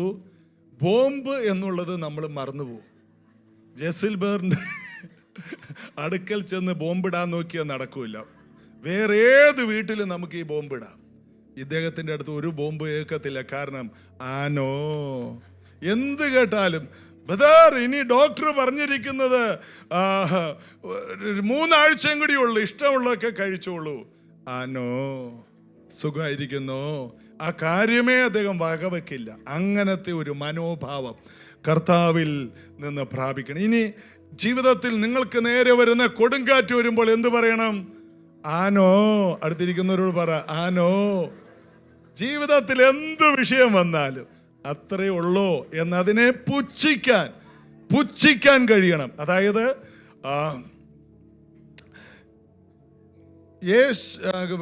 യോബിന്റെ പുസ്തകത്തിൽ 38 അധ്യായം മുതൽ വായിക്കുമ്പോൾ, നിനക്ക് മഹാനക്രത്തെ ചൂണ്ടയിട്ട് പിടിക്കാമോ? കാട്ടുപോത്ത് നിന്നെ വഴിവിട്ട് നിന്നെ സേവിക്കുമോ? അതിൻ്റെ ശക്തിയുടെ അടുക്കലേക്ക് നിനക്ക് വെറുതെ ചെല്ലാൻ കഴിയുമോ? ദൈവം പറയും, ഇതൊക്കെ ഞാൻ ഉണ്ടാക്കിയതാണ്.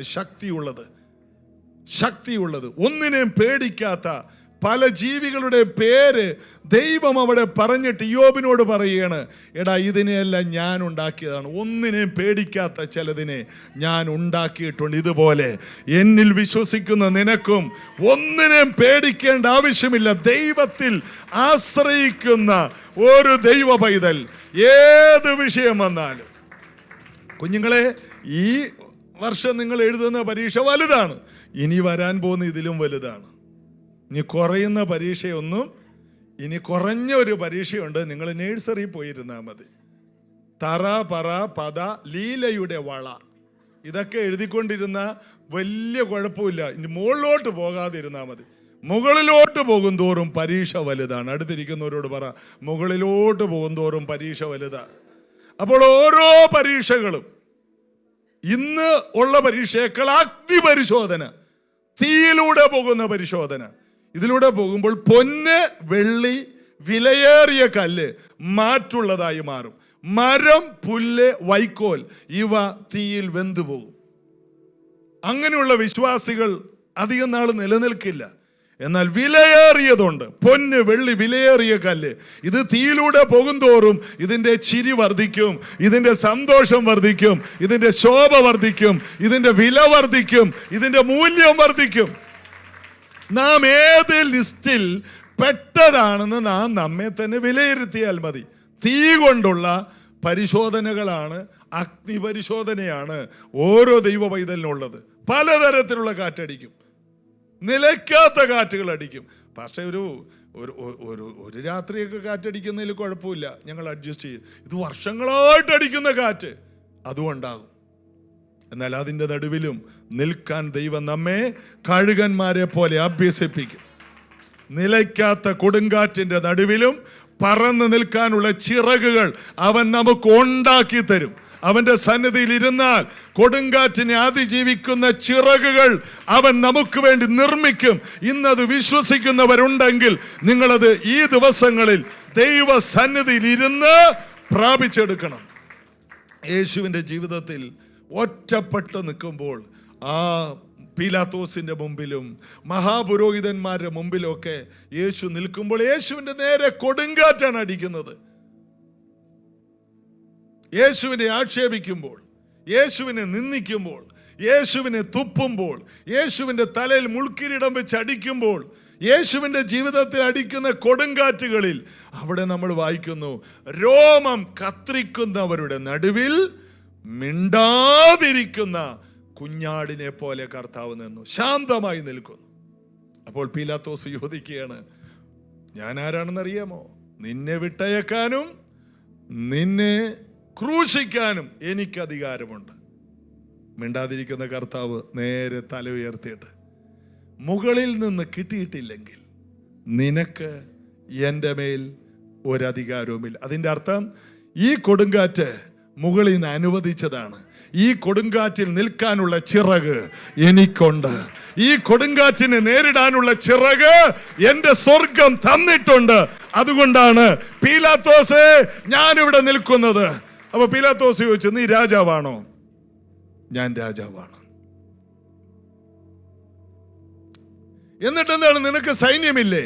ഞാൻ എൻ്റെ പിതാവിനോട് ഇപ്പൊ ചോദിച്ചാൽ 12 ലീജിയൻ, ഏകദേശം 70,000 ദൂതന്മാർ ഇപ്പോൾ ഇറങ്ങി വന്ന് ഇവരോട് പോരാടും. എന്നാൽ എൻ്റെ രാജ്യം ഐഹികമല്ല, ഈ ലോകത്തിൻ്റെതല്ല. എൻ്റെ രാജ്യം സ്വർഗീയമാണ്. അതുകൊണ്ട് ഇപ്പോൾ ഞാൻ ഇതിലൂടെ, ഈ കൊടുങ്കാറ്റിലൂടെ കടന്നു പോകണം. ഈ മുൾക്കിരീടം ഞാൻ ധരിക്കണം, ഈ ക്രൂശ് ഞാൻ ചുമക്കണം, ഈ അടികളെല്ലാം കൊള്ളണം. ഇതിനെ നേരിടാനുള്ള ചിറക് എനിക്കുണ്ട്. ഞാനൊരു കഴുകനാണ്. ഈ കൊടുങ്കാറ്റിൽ പറന്ന് നിൽക്കാനുള്ള ചിറകിനെ ദൈവം എനിക്ക് തന്നിട്ടുണ്ട്. ഇത് കേൾക്കുന്ന എത്ര പേർക്ക് ഉറപ്പുണ്ട്? ഇന്ന് ജീവിതത്തിൽ വന്ന ഈ പ്രതികൂലത്തെ ഇതിൽ ഞാൻ പറന്ന് നിൽക്കും. ഈ പ്രതികൂലത്തിൽ പറന്നു നിൽക്കും. വലിയ കാറ്റുകൾ അടിക്കുമ്പോൾ കഴുകന് ഭയങ്കര സന്തോഷമാണ്. വലിയ കൊടുങ്കാറ്റ് വരുമ്പോൾ കഴുകന് സന്തോഷ ദിവസമാണ്. ദാ കൊടുങ്കാറ്റടിക്കുന്നു. മറ്റുള്ള ജീവികൾ അയ്യോ കൊടുങ്കാറ്റെന്ന് പറയുമ്പോൾ കഴുകൻ ഓ എത്ര നാളായി ഒരു കൊടുങ്കാറ്റ് കണ്ടിട്ട്. ഇന്നാണല്ലോ ഞാൻ ഒത്തിരി നാളായിട്ട് ആഗ്രഹിക്കുന്നതാണ്. എൻ്റെ പിള്ളേരോട് ഞാൻ എന്നും പറയും, മക്കളെ കൊടുങ്കാറ്റെന്ന് പറഞ്ഞൊരു കൊടുങ്കാറ്റുണ്ട്, ഒരു കാറ്റുണ്ട്, അത് ഭയങ്കര കാറ്റാണ്, മരങ്ങളെല്ലാം പറത്തിക്കൊണ്ടു പോകും, വലിയ തിരമാലകളെ ഉണ്ടാക്കും. ആണോ ഡാഡി, അങ്ങനെ ഒരു കൊടുങ്കാറ്റുണ്ടോ? പിന്നെ ഞങ്ങളുടെയൊക്കെ ചെറുപ്പത്തിലെ വലിയ കൊടുങ്കാറ്റായിരുന്നു, ഇപ്പം എത്ര നാളായി കൊടുങ്കാറ്റ് കണ്ടു. അങ്ങനെ ഇരിക്കുമ്പോഴാണ് ഒരു കൊടുങ്കാറ്റ് വന്നത്. കുഞ്ഞുങ്ങളോട് പറഞ്ഞു, മക്കളെ നോക്കിയേ അതാ വരുന്നു കൊടുങ്കാറ്റ്, നമുക്കതിനകത്തൊന്ന് ഓടി പറന്ന് കളിക്കാം.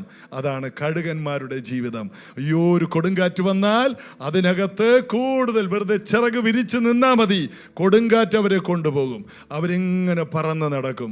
അതായത് കൊടുങ്കാറ്റ് അവർക്ക് ഒരാനന്ദമായി മാറി. കാരണം ശക്തി, കഴുകൻ്റെ ശക്തിയാണ് കൊടുങ്കാറ്റിനെ വെല്ലുവിളിക്കുന്നത്. ഇതുപോലെ യേശുവിനറിയാം ഞാൻ ശക്തനാണ്. ഇവിടെ ഇരിക്കുന്ന ഓരോ വ്യക്തികളും പൗലോസിനെ പോലെ പറയണം, എന്നെ ശക്തനാക്കുന്നവൻ മുഖാന്തിരം ഞാൻ ഈ കൊടുങ്കാറ്റിൽ നിലനിൽക്കും, ഞാൻ ഇതിനകത്ത് നിലനിൽക്കും, ഞാനിതിൽ പറന്ന് നിൽക്കും. എന്നെ പറിച്ചു കളയാൻ പറ്റിയ, എന്നെ മുക്കിക്കളയാൻ പറ്റിയ ഒരു കൊടുങ്കാറ്റുമില്ല. എത്ര പേരതിനെ കൈകളടിച്ച് സ്വീകരിക്കും? എന്നെ ഈ വിഷയം തീർത്ത് കളയില്ല. ഈ രോഗത്തിൽ നിന്ന് ഞാൻ പുറത്തു വരും, ഈ കടക്കണിയിൽ നിന്ന് ഞാൻ പുറത്തു വരും, ഈ ഞെരുക്കത്തിൽ നിന്ന് പുറത്തു വരും, ഈ മാനസിക പ്രശ്നത്തിൽ നിന്ന് പുറത്തു വരും. ഇല്ല, ഈ മദ്യപാനത്തിൽ നിന്ന്, ഈ ആസക്തിയിൽ നിന്ന് എനിക്ക് മദ്യം ഉപേക്ഷിക്കാൻ പറ്റുന്നില്ല, എനിക്കിതിൽ നിന്ന് പുറത്തു വരാൻ പറ്റില്ല. ആര് പറഞ്ഞു? നീ ഇതിൽ നിന്ന് പുറത്തു വരും. എനിക്ക് അഡിക്ഷനിൽ നിന്ന്, മൊബൈൽ അഡിക്ഷനിൽ നിന്ന് പുറത്തു വരാൻ കഴിയുന്നില്ല, നീ പുറത്തു വരും. കാരണം അതിനെ അതിജീവിക്കുന്ന ശക്തി യേശു നിനക്ക് തന്നാൽ നീ അതിൽ നിന്ന് പറന്ന് നീ പുറത്തു വരും, നീ പുറത്തു വരും. കൈകളെ തട്ടി എത്രയോ ജനങ്ങൾക്ക് ഇന്ന് ഈ സന്ദേശം വിടുതലാകാൻ പോവുകയാണ്. എത്രയോ കുടുംബങ്ങളിൽ ഇന്നൊരു ശക്തിയുടെ പകർച്ച നടക്കുന്ന പകലാണ്. നീ പുറത്തു വരും. നിന്റെ ഇന്നത്തെ വിഷയത്തിൽ നിന്ന് നീ പുറത്തു വരും. ഇന്ന് കുടുംബമായിട്ട് അഭിമുഖീകരിക്കുന്ന എല്ലാ വിഷയത്തിൽ നിന്ന് നീ പുറത്തു വരും. അതിന് പറ്റിയ പുതിയ ചിറക് കർത്താവ് നിനക്ക് വേണ്ടി ഉണ്ടാക്കുകയാണ്. പുതിയ തൂവലുകൾ നിനക്കുണ്ടാകാൻ പോവുകയാണ്. പോയ ചിറകുകൾ പോകട്ടെ, പോയ തൂവലുകളെ ഓർത്ത് ഭാരപ്പെടണ്ട. കർത്താവിനെ കാത്തിരിക്കുന്നവർ കഴുകന്മാരെ പോലെ. കഴുകന് 70 വയസ്സ് വരെ ആയുസ്സുണ്ടെന്നൊക്കെ പറയുന്നു.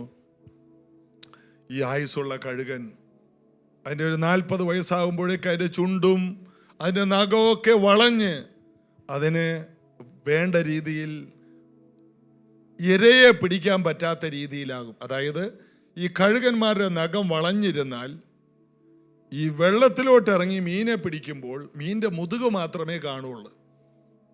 ഇവ പോയി ഈ മീനെ പിടിക്കും. പിടിച്ചു കഴിയുമ്പോഴാണ് അറിയുന്നത് ഇത് 100 കിലോ ഭാരമുള്ള മീനായിരിക്കും. പിടിച്ചാൽ പൊക്കാൻ പറ്റത്തില്ല. അങ്ങനെ വരുമ്പോൾ ഇത് ചെയ്യുന്നത് ഇതിൻ്റെ നഖം അങ്ങോട്ട് വിട്ടുകളയും. എന്നാൽ ചില കഴുകന്മാരുടെ നഖം ഈ വളഞ്ഞിരിക്കുന്നത് കൊണ്ട് അത് പുറത്തെടുക്കാൻ പറ്റില്ല. അങ്ങനെ ഈ മത്സ്യങ്ങൾ വെള്ളത്തിലോട്ട് താഴുമ്പോൾ ഈ കഴുകന്മാരും താന്ന് ചത്തുപോകും. അതുകൊണ്ട് ഈ കഴുകന്മാർക്ക് ഒരു കാര്യം മനസ്സിലാവും, നഖം വളഞ്ഞു പോയാൽ, ചുണ്ടുകൾ വളഞ്ഞു പോയാൽ, പിന്നെ തൂവലുകൾ, പഴയ തൂവലുകളെല്ലാം ഫെയ്ഡായാൽ ഇവർ പിന്നെ പറക്കലല്ല അവിടെ നിർത്തിയിട്ട് ഏതെങ്കിലും ഒരു ഉയർന്ന പാറയിൽ ചെന്ന് നിന്ന് തൻ്റെ ചുണ്ടുകൾ എല്ലാം അതിൻ്റെ ഷാർപ്പായിട്ടുള്ള ഭാഗമെല്ലാം ഒടിച്ചു കളയും. അതിൻ്റെ നഖങ്ങളെല്ലാം പൊളിച്ച് കളയും.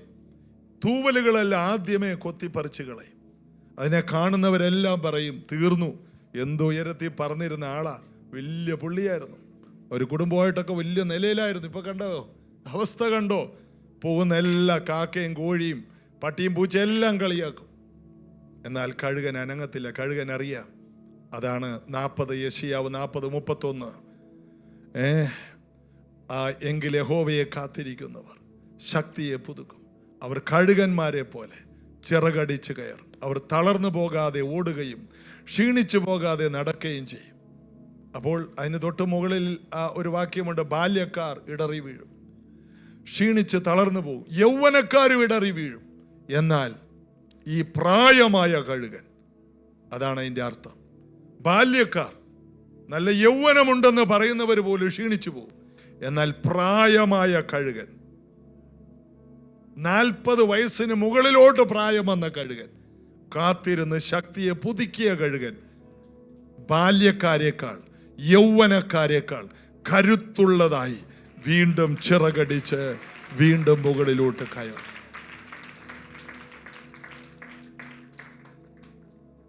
അപ്പോൾ എന്തുകൊണ്ടാണ് അങ്ങനെ സംഭവിക്കുന്നത്? അതിന് തൊട്ട് മുകളിൽ ഒരു വാക്യത്തിലുണ്ട്. അതായത് നമ്മുടെ ദൈവം നിത്യദൈവം, അവൻ ക്ഷീണിക്കുന്നില്ല, അധൈര്യപ്പെടുന്നില്ല. 40:28 നിനക്കറിഞ്ഞുകൂടെയോ, നീ കേട്ടിട്ടില്ലയോ, യഹോവ നിത്യദൈവം, ഭൂമിയുടെ അറുതികളെ സൃഷ്ടിച്ചവൻ, അവൻ ക്ഷീണിക്കുന്നില്ല, അവൻ തളർന്നു പോകുന്നില്ല. ഇതാണ് ആ പടകിൽ കിടക്കുന്ന, ആ മരത്ത് തലയണ വെച്ച് കിടന്നുറങ്ങുന്ന കർത്താവിൻ്റെ ധൈര്യം. അവൻ എന്ത് ചെയ്യുന്നില്ല? ക്ഷീണിക്കുന്നില്ല. ഈ വരുന്ന വിഷയങ്ങളെല്ലാം നമ്മളെ ക്ഷീണിപ്പിക്കാനാണ്. മറ്റുള്ളവർ പറയുന്ന വാക്ക് കേട്ട് പെട്ടെന്ന് ക്ഷീണിച്ചു, അയ്യോ എന്നാലും എന്നെ അങ്ങനെ പറഞ്ഞല്ലോ. എനിക്ക് നിങ്ങളെ ക്ഷീണിപ്പിക്കാൻ പെട്ടെന്ന് പറ്റും. നിങ്ങളെ ധൈര്യപ്പെടുത്താൻ ഞാൻ പെടുന്ന പാട് എൻ്റെ ഉള്ള ധൈര്യം കൂടി പോവുകയാണ് നിങ്ങളുടെ നോട്ടമൊക്കെ കണ്ടിട്ട്. നിങ്ങളെ ക്ഷീണിപ്പിക്കാൻ എനിക്ക് പെട്ടെന്ന് കഴിയും. നിങ്ങളെ അടുത്ത് വിളിച്ചിട്ട് എന്തെങ്കിലും 2-3 കാര്യം പറഞ്ഞാൽ മതി, നെഗറ്റീവ്, പെട്ടെന്ന് അങ്ങോട്ട് ക്ഷീണിച്ചു. എന്നാലും എല്ലാവരും പറഞ്ഞാലും ഞങ്ങൾ സഹിക്കാം, എന്നാലും പാസ്റ്റർ ഞങ്ങളോട് ഇങ്ങനെ പറയുമെന്ന് ഞങ്ങൾ സ്വപ്നത്തിൽ പോലും വിചാരിച്ചത്. ക്ഷീണിപ്പിക്കാൻ എളുപ്പമാണ്, ധൈര്യപ്പെടുത്താൻ വളരെ ബുദ്ധിമുട്ടാണ്. യേശുവിനെ ആർക്കും ധൈര്യപ്പെടുത്തേണ്ട ആവശ്യം വന്നില്ല. അവൻ സ്വയമായിട്ട് പിതാവിൽ ധൈര്യപ്പെട്ടു. ധൈര്യപ്പെടുക, ദൈവത്തിൽ ധൈര്യപ്പെടുക. ദാവീദിനെ കൊല്ലാൻ എല്ലാവരും കല്ലെടുത്തുകൊണ്ട് നിൽക്കുകയാണ്. ആരാണെന്ന് അറിയാമോ? ശത്രുക്കളാണെങ്കിൽ ദാവീദ് അഡ്ജസ്റ്റ് ചെയ്യും, അതിനെ മറുപടി കൊടുക്കാൻ അറിയാം. ഇത് താൻ വളർത്തിയെടുത്തവർ തനിക്ക് നേരെ കല്ലെടുത്തുകൊണ്ട് നിൽക്കുന്നു. 1 ശമൂവേൽ 30 എല്ലാവരും അവനെ എറിയാൻ കല്ലെടുത്ത് 400 പേർ. ദാവീദാണ് ഇവരെ കല്ലെറിയാൻ പഠിപ്പിച്ചത്. ഇടം കൈ കൊണ്ടും വലം കൈ കൊണ്ടും ഉന്നം പിഴക്കാതെ എറിയുന്ന 400 പേര് ദാവീദിന്റെ കൂടെ ഉണ്ടായി. ദാവീദ് അവരെ പഠിപ്പിച്ചതാണ്. കാരണം ദാവീദ് ആ കവണ എറിയുന്നതിൽ മിടുക്കനായിരുന്നു. അങ്ങനെയുള്ളവർ ഇപ്പോൾ ആ കല്ലുകൾ ദാവീദിന് നേരെ എടുത്തു. 30:6 ദാവീദ്, 1 ശമൂവേൽ 30:6 ദാവീദ് വലിയ കഷ്ടത്തിലായി. ജനത്തിൽ ഓരോരുത്തൻ്റെ ഹൃദയം താൻ തൻ്റെ പുത്രിമാരും പുത്രന്മാരുടെ കുറിച്ച് വ്യസനിച്ചിരിക്കൊണ്ട് അവനെ കല്ലെറിയണമെന്ന് ജനം പറഞ്ഞു. അടുത്ത വാക്യം എല്ലാവരും അടുത്ത വാക്യം ചേർന്ന് വായിച്ചേ. ദാവീദോ തൻ്റെ ദൈവമായ യഹോവയിൽ ധൈര്യപ്പെട്ടു, വേറെ ഒന്നിലും ധൈര്യപ്പെട്ടു. എല്ലാവരും നമുക്കെതിരെ കല്ലുമായിട്ട് നിൽക്കട്ടെ, അവിടെയും അതിൻ്റെ നടുക്ക് നിന്നിട്ട് എൻ്റെ കർത്താവ് എനിക്ക് തുണ, എൻ്റെ യേശുവിൻ്റെ കൂടെയുണ്ട്, കർത്താവിൻ്റെ ഇടയനാണ്, കൂരിരുൾ താഴ്വരയിലൂടെ പോയാലും ഞാൻ ഒരു അനർത്ഥവും ഭയപ്പെടില്ല, എൻ്റെ കർത്താവ് എൻ്റെ കൂടെയുണ്ട്.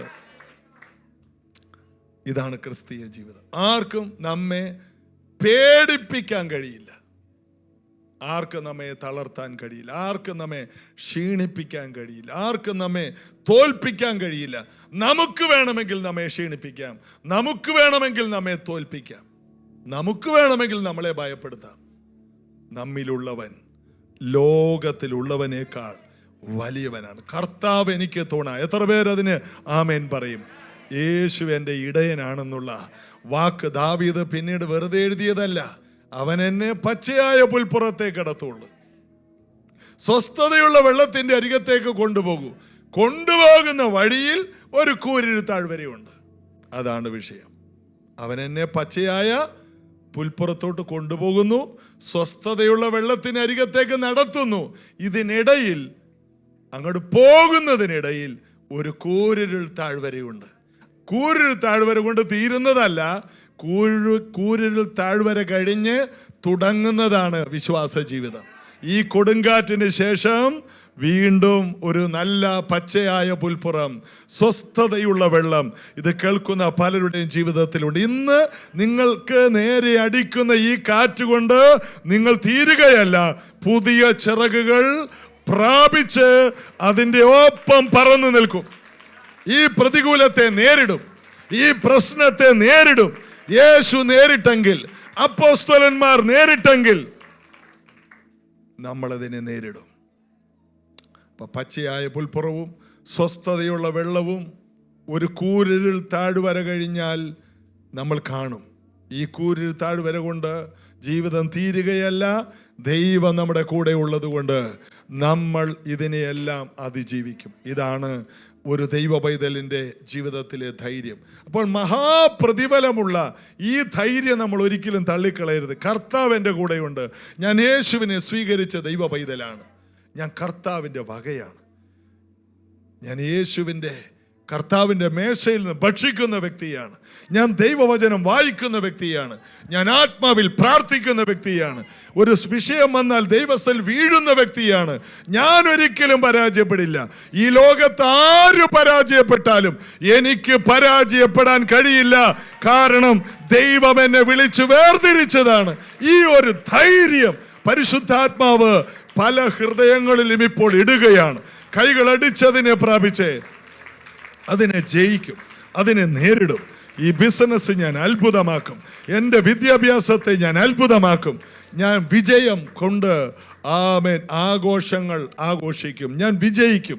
ഇന്നത്തെ എൻ്റെ പരാജയങ്ങളെല്ലാം പിന്നത്തേതിൽ വലിയ വിജയമാകും.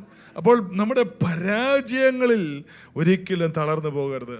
പരാജയങ്ങളിൽ നിന്നാണ് ഇന്ന് ഭൂമിയിൽ കാണുന്ന പലരും വലിയ നേട്ടങ്ങൾ സ്വന്തമാക്കിയത്. പരാജയങ്ങൾ, നമ്മൾ ഇപ്പോൾ ഇവിടെ വെട്ടമുണ്ടല്ലേ, ഈ വെട്ടം കണ്ടുപിടിച്ച ആള് 10,000 പ്രാവശ്യം പരാജയപ്പെട്ടെന്നാണ് തോമസ് ആൽവ എഡിസൺ, അല്ലേ? അങ്ങനെ തന്നെയാണോ?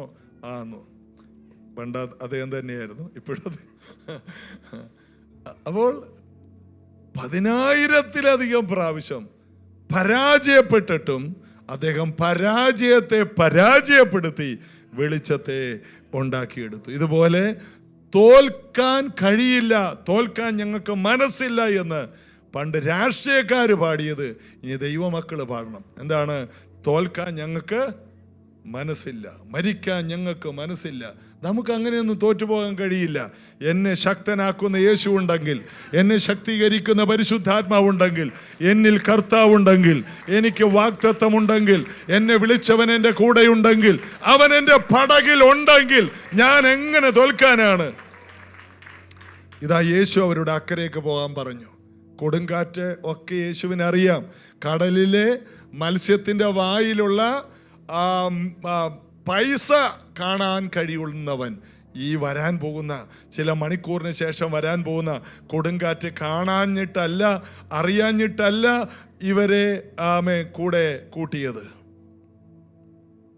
യേശുവിന് അറിയാം ഈ കൊടുങ്കാറ്റിലൂടെ ഇവരെ ഒന്ന് പാഠം പഠിപ്പിക്കണം, ഈ കൊടുങ്കാറ്റിനെ നേരിടാൻ ഇവരെ പഠിപ്പിക്കണം. അങ്ങനെ യേശു എഴുന്നേറ്റ്, കാറ്റേ അടങ്ങ്, കടലേ ശാന്തമാകും. രണ്ട് വാക്കുകൊണ്ട് കാറ്റും ശാന്തമായി, കടലും ശാന്തമായി. 2 വാക്ക്. ഒറ്റ വാക്ക് പറഞ്ഞാൽ തീരാനുള്ള വിഷയമേ ഉള്ളൂ.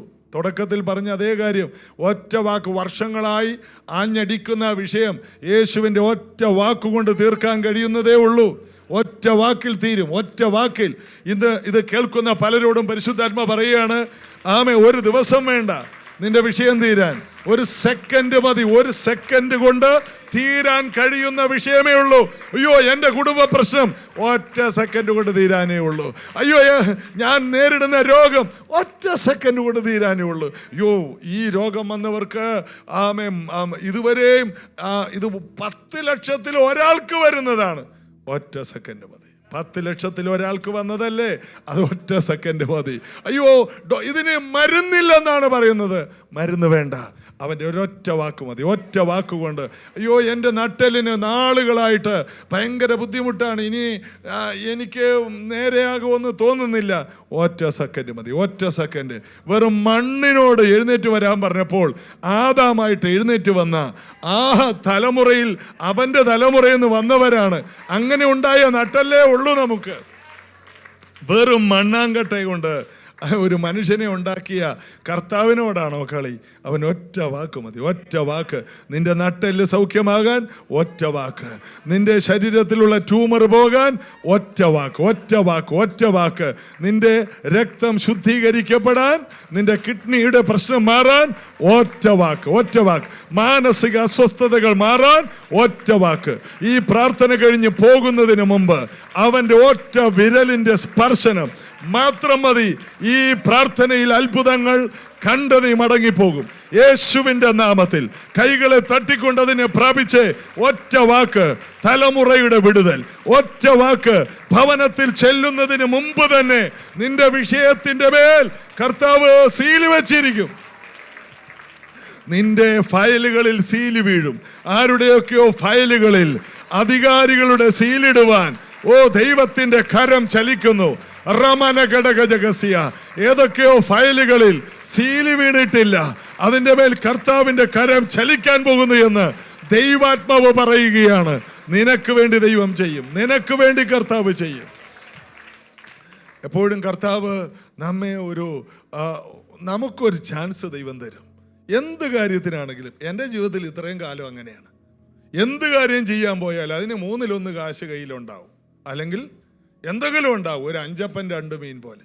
എന്നത് മുഴുവനും ഞാൻ ഇന്നുവരെ കണ്ടിട്ടില്ല.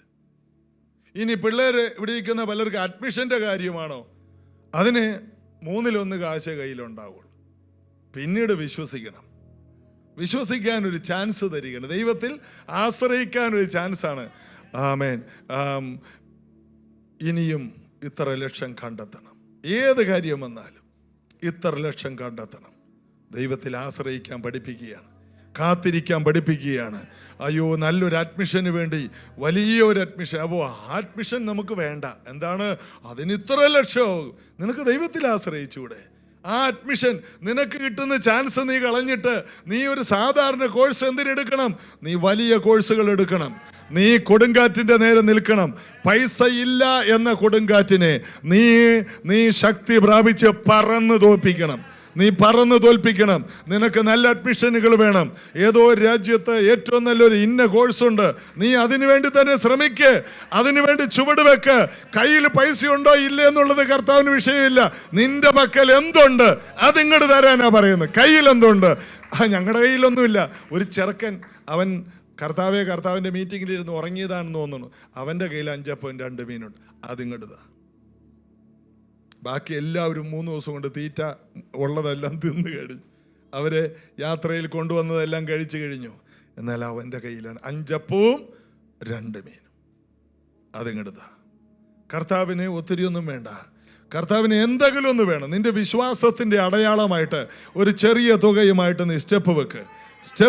വെറുതെ ഒരു സ്റ്റെപ്പ് വെക്ക്.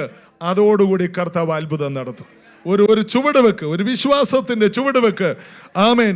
അല്ലാതെ ഞങ്ങൾ ഇന്ന കുടുംബത്തിലാണ് ജനിച്ചത്, ഞങ്ങളുടെ കുടുംബത്തിൽ ആരും വിദേശത്ത് പോയി പഠിച്ചിട്ടില്ല, ഞങ്ങൾ വലിയ സാമ്പത്തിക പ്രതികൂലത്തിലുള്ള ഇന്ന കുടുംബത്തിലുള്ള എനിക്ക് അതുപോലെ ഒരു രാജ്യത്ത് പോയി അതുപോലത്തെ ഒരു കാര്യം പഠിക്കാൻ കഴിയില്ല, അതോ ഞങ്ങളുടെയൊക്കെ കുടുംബത്തിൽ ചെറിയ കാര്യം മീൻപിടുത്തമോ അതുപോലെ എന്തെങ്കിലുമൊക്കെ പരിപാടിയൊക്കെ ചെയ്ത് വല്ല കൊട്ടയും നെയ്ത്, ഇപ്പോൾ കൊട്ട നെയ്യത്തും ഇല്ലല്ലേ, അങ്ങനെ എന്തെങ്കിലും കയറിൻ്റെ പണി, ഇപ്പം കയറിൻ്റെ പണിയുമില്ല, വേറെ എന്തെങ്കിലും ഒരു ചെറിയ സൊമാറ്റോയോ സ്വിഗ്ഗിയോ, അതാകുമ്പോൾ പിന്നെ എളുപ്പമാണ്. ഒരു ബൈക്ക് ഉണ്ടെങ്കിൽ അതിൻ്റെ പുറകിലൊരു പെട്ടിയും വെച്ചുകൊണ്ട് അങ്ങോട്ട് പോവുക ഇങ്ങോട്ട് പോവുക. എളുപ്പമുള്ളൊരു പരിപാടിയാണ്. ഞങ്ങളൊക്കെ പാവങ്ങളാണ്, ഞങ്ങളൊക്കെ ഇങ്ങനെ സ്വിഗ്ഗിയൊക്കെ ചെയ്ത് ജീവിച്ചോളാം. പോരാ, അത് നല്ലതാണ്, അത് തുടങ്ങുക. എന്നാൽ നിന്നെ അതുകൊണ്ട് ദൈവം ഒതുക്കുകയില്ല. നിന്റെ ജീവിതത്തിൽ കാറ്റടിക്കുമ്പോഴാണ് ഈ ചെറിയ കാര്യങ്ങളിലോട്ട് പോകുന്നത്. നിന്റെ ജീവിതത്തിൽ കാറ്റടിക്കുമ്പോൾ പറയണം, ഞാനൊരു കഴുകനാണ്. ഇല്ല, ഞാൻ പുതിയ തൂവലുകളുമായി പുറത്തു വരും. ഞാൻ ഈ കൊടുങ്കാറ്റിൻ്റെ നേരെ നിൽക്കും. ഞാൻ ഇവിടെ നിന്ന് പഠിച്ചുയരും. ഞാൻ അടുത്ത ഹയർ സ്റ്റഡീസിന് പോകും. എന്നെ ശക്തനാക്കുന്ന കർത്താവുണ്ടെങ്കിൽ ഞാൻ ഇതിൻ്റെ മുകളിൽ കയറും. ഏറ്റവും കടമുള്ള ഞെരുക്കമുള്ള ഇടത്ത് തന്നെ ഞാൻ എവിടെ കടക്കണി കിടന്നുവോ അവിടെ ഞാൻ നല്ല ഒരു ലാൻഡ് വാങ്ങി വീട് വെക്കും. അതൊക്കെ ഒരു വെല്ലുവിളിയാണ്. കൊടുങ്കാറ്റിനെ നേരിടണം, വെല്ലുവിളിക്കണം. എടാ, എവിടെ ഞാൻ കരഞ്ഞുവോ, എവിടെ ഞാൻ കോടതി കയറിയിറങ്ങിയോ, അവിടെ എനിക്കൊരു നല്ല പേരുണ്ടാക്കും. ഇതിന്റെ പേരാണ് കഴുകൻ. നീ എവിടെ കരഞ്ഞുവോ, എവിടെ തളർന്നുവോ, എവിടെ നിരാശപ്പെട്ടുവോ, അവിടെ തന്നെ നിന്റെ പേര് ദൈവം ഉയർത്തും. നിന്റെ പേരിനെ ദൈവം വലുതാക്കും. ഞാൻ നിന്നെ അനുഗ്രഹിച്ച് നിന്റെ പേര് വലുതാക്കുമെന്ന് കർത്താവ് പറഞ്ഞ അബ്രഹാമിനോട് പറഞ്ഞതിനെ നീ ഇന്ന് അങ്ങോട്ട് പിടിച്ചിട്ട് പറ, ഞാൻ കയറും, ഈ കൊടുങ്കാറ്റിനെ ഞാൻ തോൽപ്പിക്കും. ദാവീദിനോട് ശൗലും സൈന്യവും പറയും, നിന്നെ കൊന്ന് കഷണമാക്കും. ദാവീദ് അവൻ ആദ്യം പേടിച്ചു. അവൻ ആദ്യം പറഞ്ഞു, അയ്യോ അത് പറഞ്ഞു കേട്ടോ. ദാവീദ് പറയാണ്, പ്രാവിനെ പോലെ ചിറകുണ്ടായിരുന്നെങ്കിൽ ഞാൻ പറന്നുപോയി മരുഭൂമിയിലെങ്കിലും പോയി വിശ്രമിക്കുമായിരുന്നു. എന്നാൽ കുറച്ച് കഴിഞ്ഞപ്പോൾ അവന് മനസ്സിലായി, കർത്താവിനെ കാത്തിരിക്കുന്നവർക്ക് പ്രാവിൻ്റെ ചിറകല്ല, കഴുകൻ്റെ ചിറകാണ്. അവന് മനസ്സിലായി കഴുകൻ്റെ. അപ്പൊ യെശയ്യാവ് ദാവീദിനോട് പറഞ്ഞു, അവൻ രാജാവേ, ഈ പ്രാവിൻ്റെ ചിറക് കൊണ്ട് എന്ത് ചെയ്യാനാണ്? ദൈവത്തെ കാത്തിരിക്കുന്നവർക്ക് കഴുകൻ്റെ ചിറകാണ്, കൊടുങ്കാറ്റിനെ നേരിടുന്ന ചിറക്. എത്ര പേര് ഇന്നതിനെ പ്രാപിക്കും? ആമേൻ. പിന്നീട് ദാവീദ് പറയുകയാണ്, ഞാൻ മരിക്കയില്ല, ഞാൻ ജീവനോടെ ഇരുന്ന് യഹോവയുടെ പ്രവർത്തികളെ വർണ്ണിക്കും. ഞാൻ മരിക്കയില്ല. ഞാൻ മരിക്കുമെന്ന് ചിന്തിച്ചിടത്ത് ഞാൻ ജീവിക്കും. ഞാൻ തീരുമെന്ന് പറഞ്ഞിടത്ത് ഞാൻ ജീവിക്കും.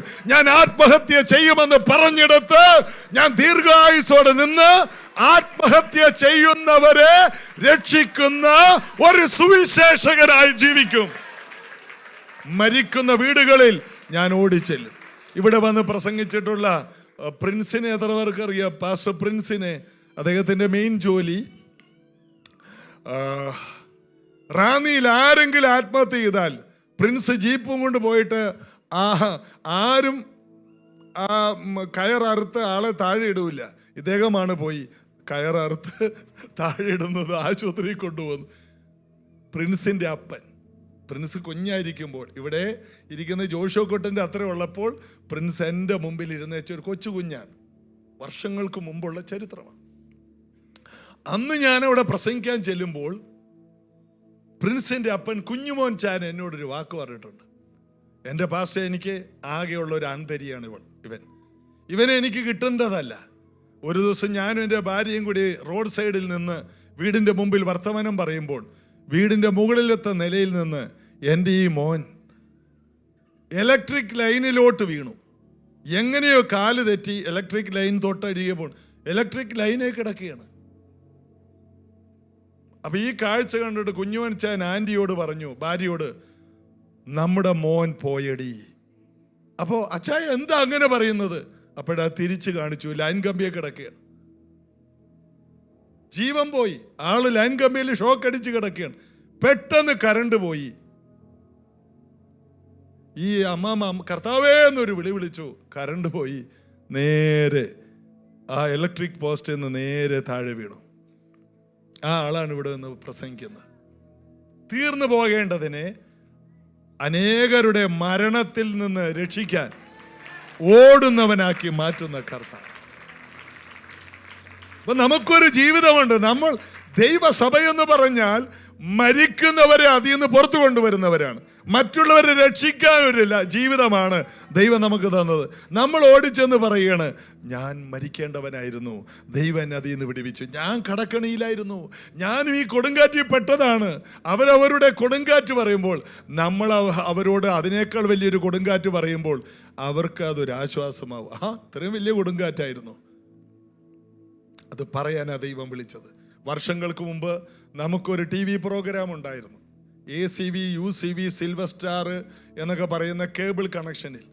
അന്ന് ചർച്ച് തുടങ്ങിയ ആരംഭകാലത്ത് അന്ന് നമ്മുടെ ചർച്ചിലെ ഒരു സഹോദരൻ 13,000 രൂപക്ക് ഒരു ഡ്യൂട്ടി പെയ്ഡ് ഷോപ്പിൽ നിന്ന് ഒരു കുഞ്ഞി ക്യാമറ തന്നു. അന്ന് കെന്നത്ത്, ഇന്ന് കഴിഞ്ഞ ഞായറാഴ്ച ഇവിടെ നിന്ന് കെന്നത്തായിരുന്നു ക്യാമറ എടുക്കുന്നത്. ജോയലെന്ന് കുഞ്ഞാണ്. ഈ ക്യാമറയിൽ എടുത്താൽ ലൈറ്റ് ഇട്ടാലൊന്നും ഇത് കാണൂല, അങ്ങനത്തെ ഒരു ക്യാമറയാണ്. അതുകൊണ്ട് നട്ടുച്ച വെയിലത്ത്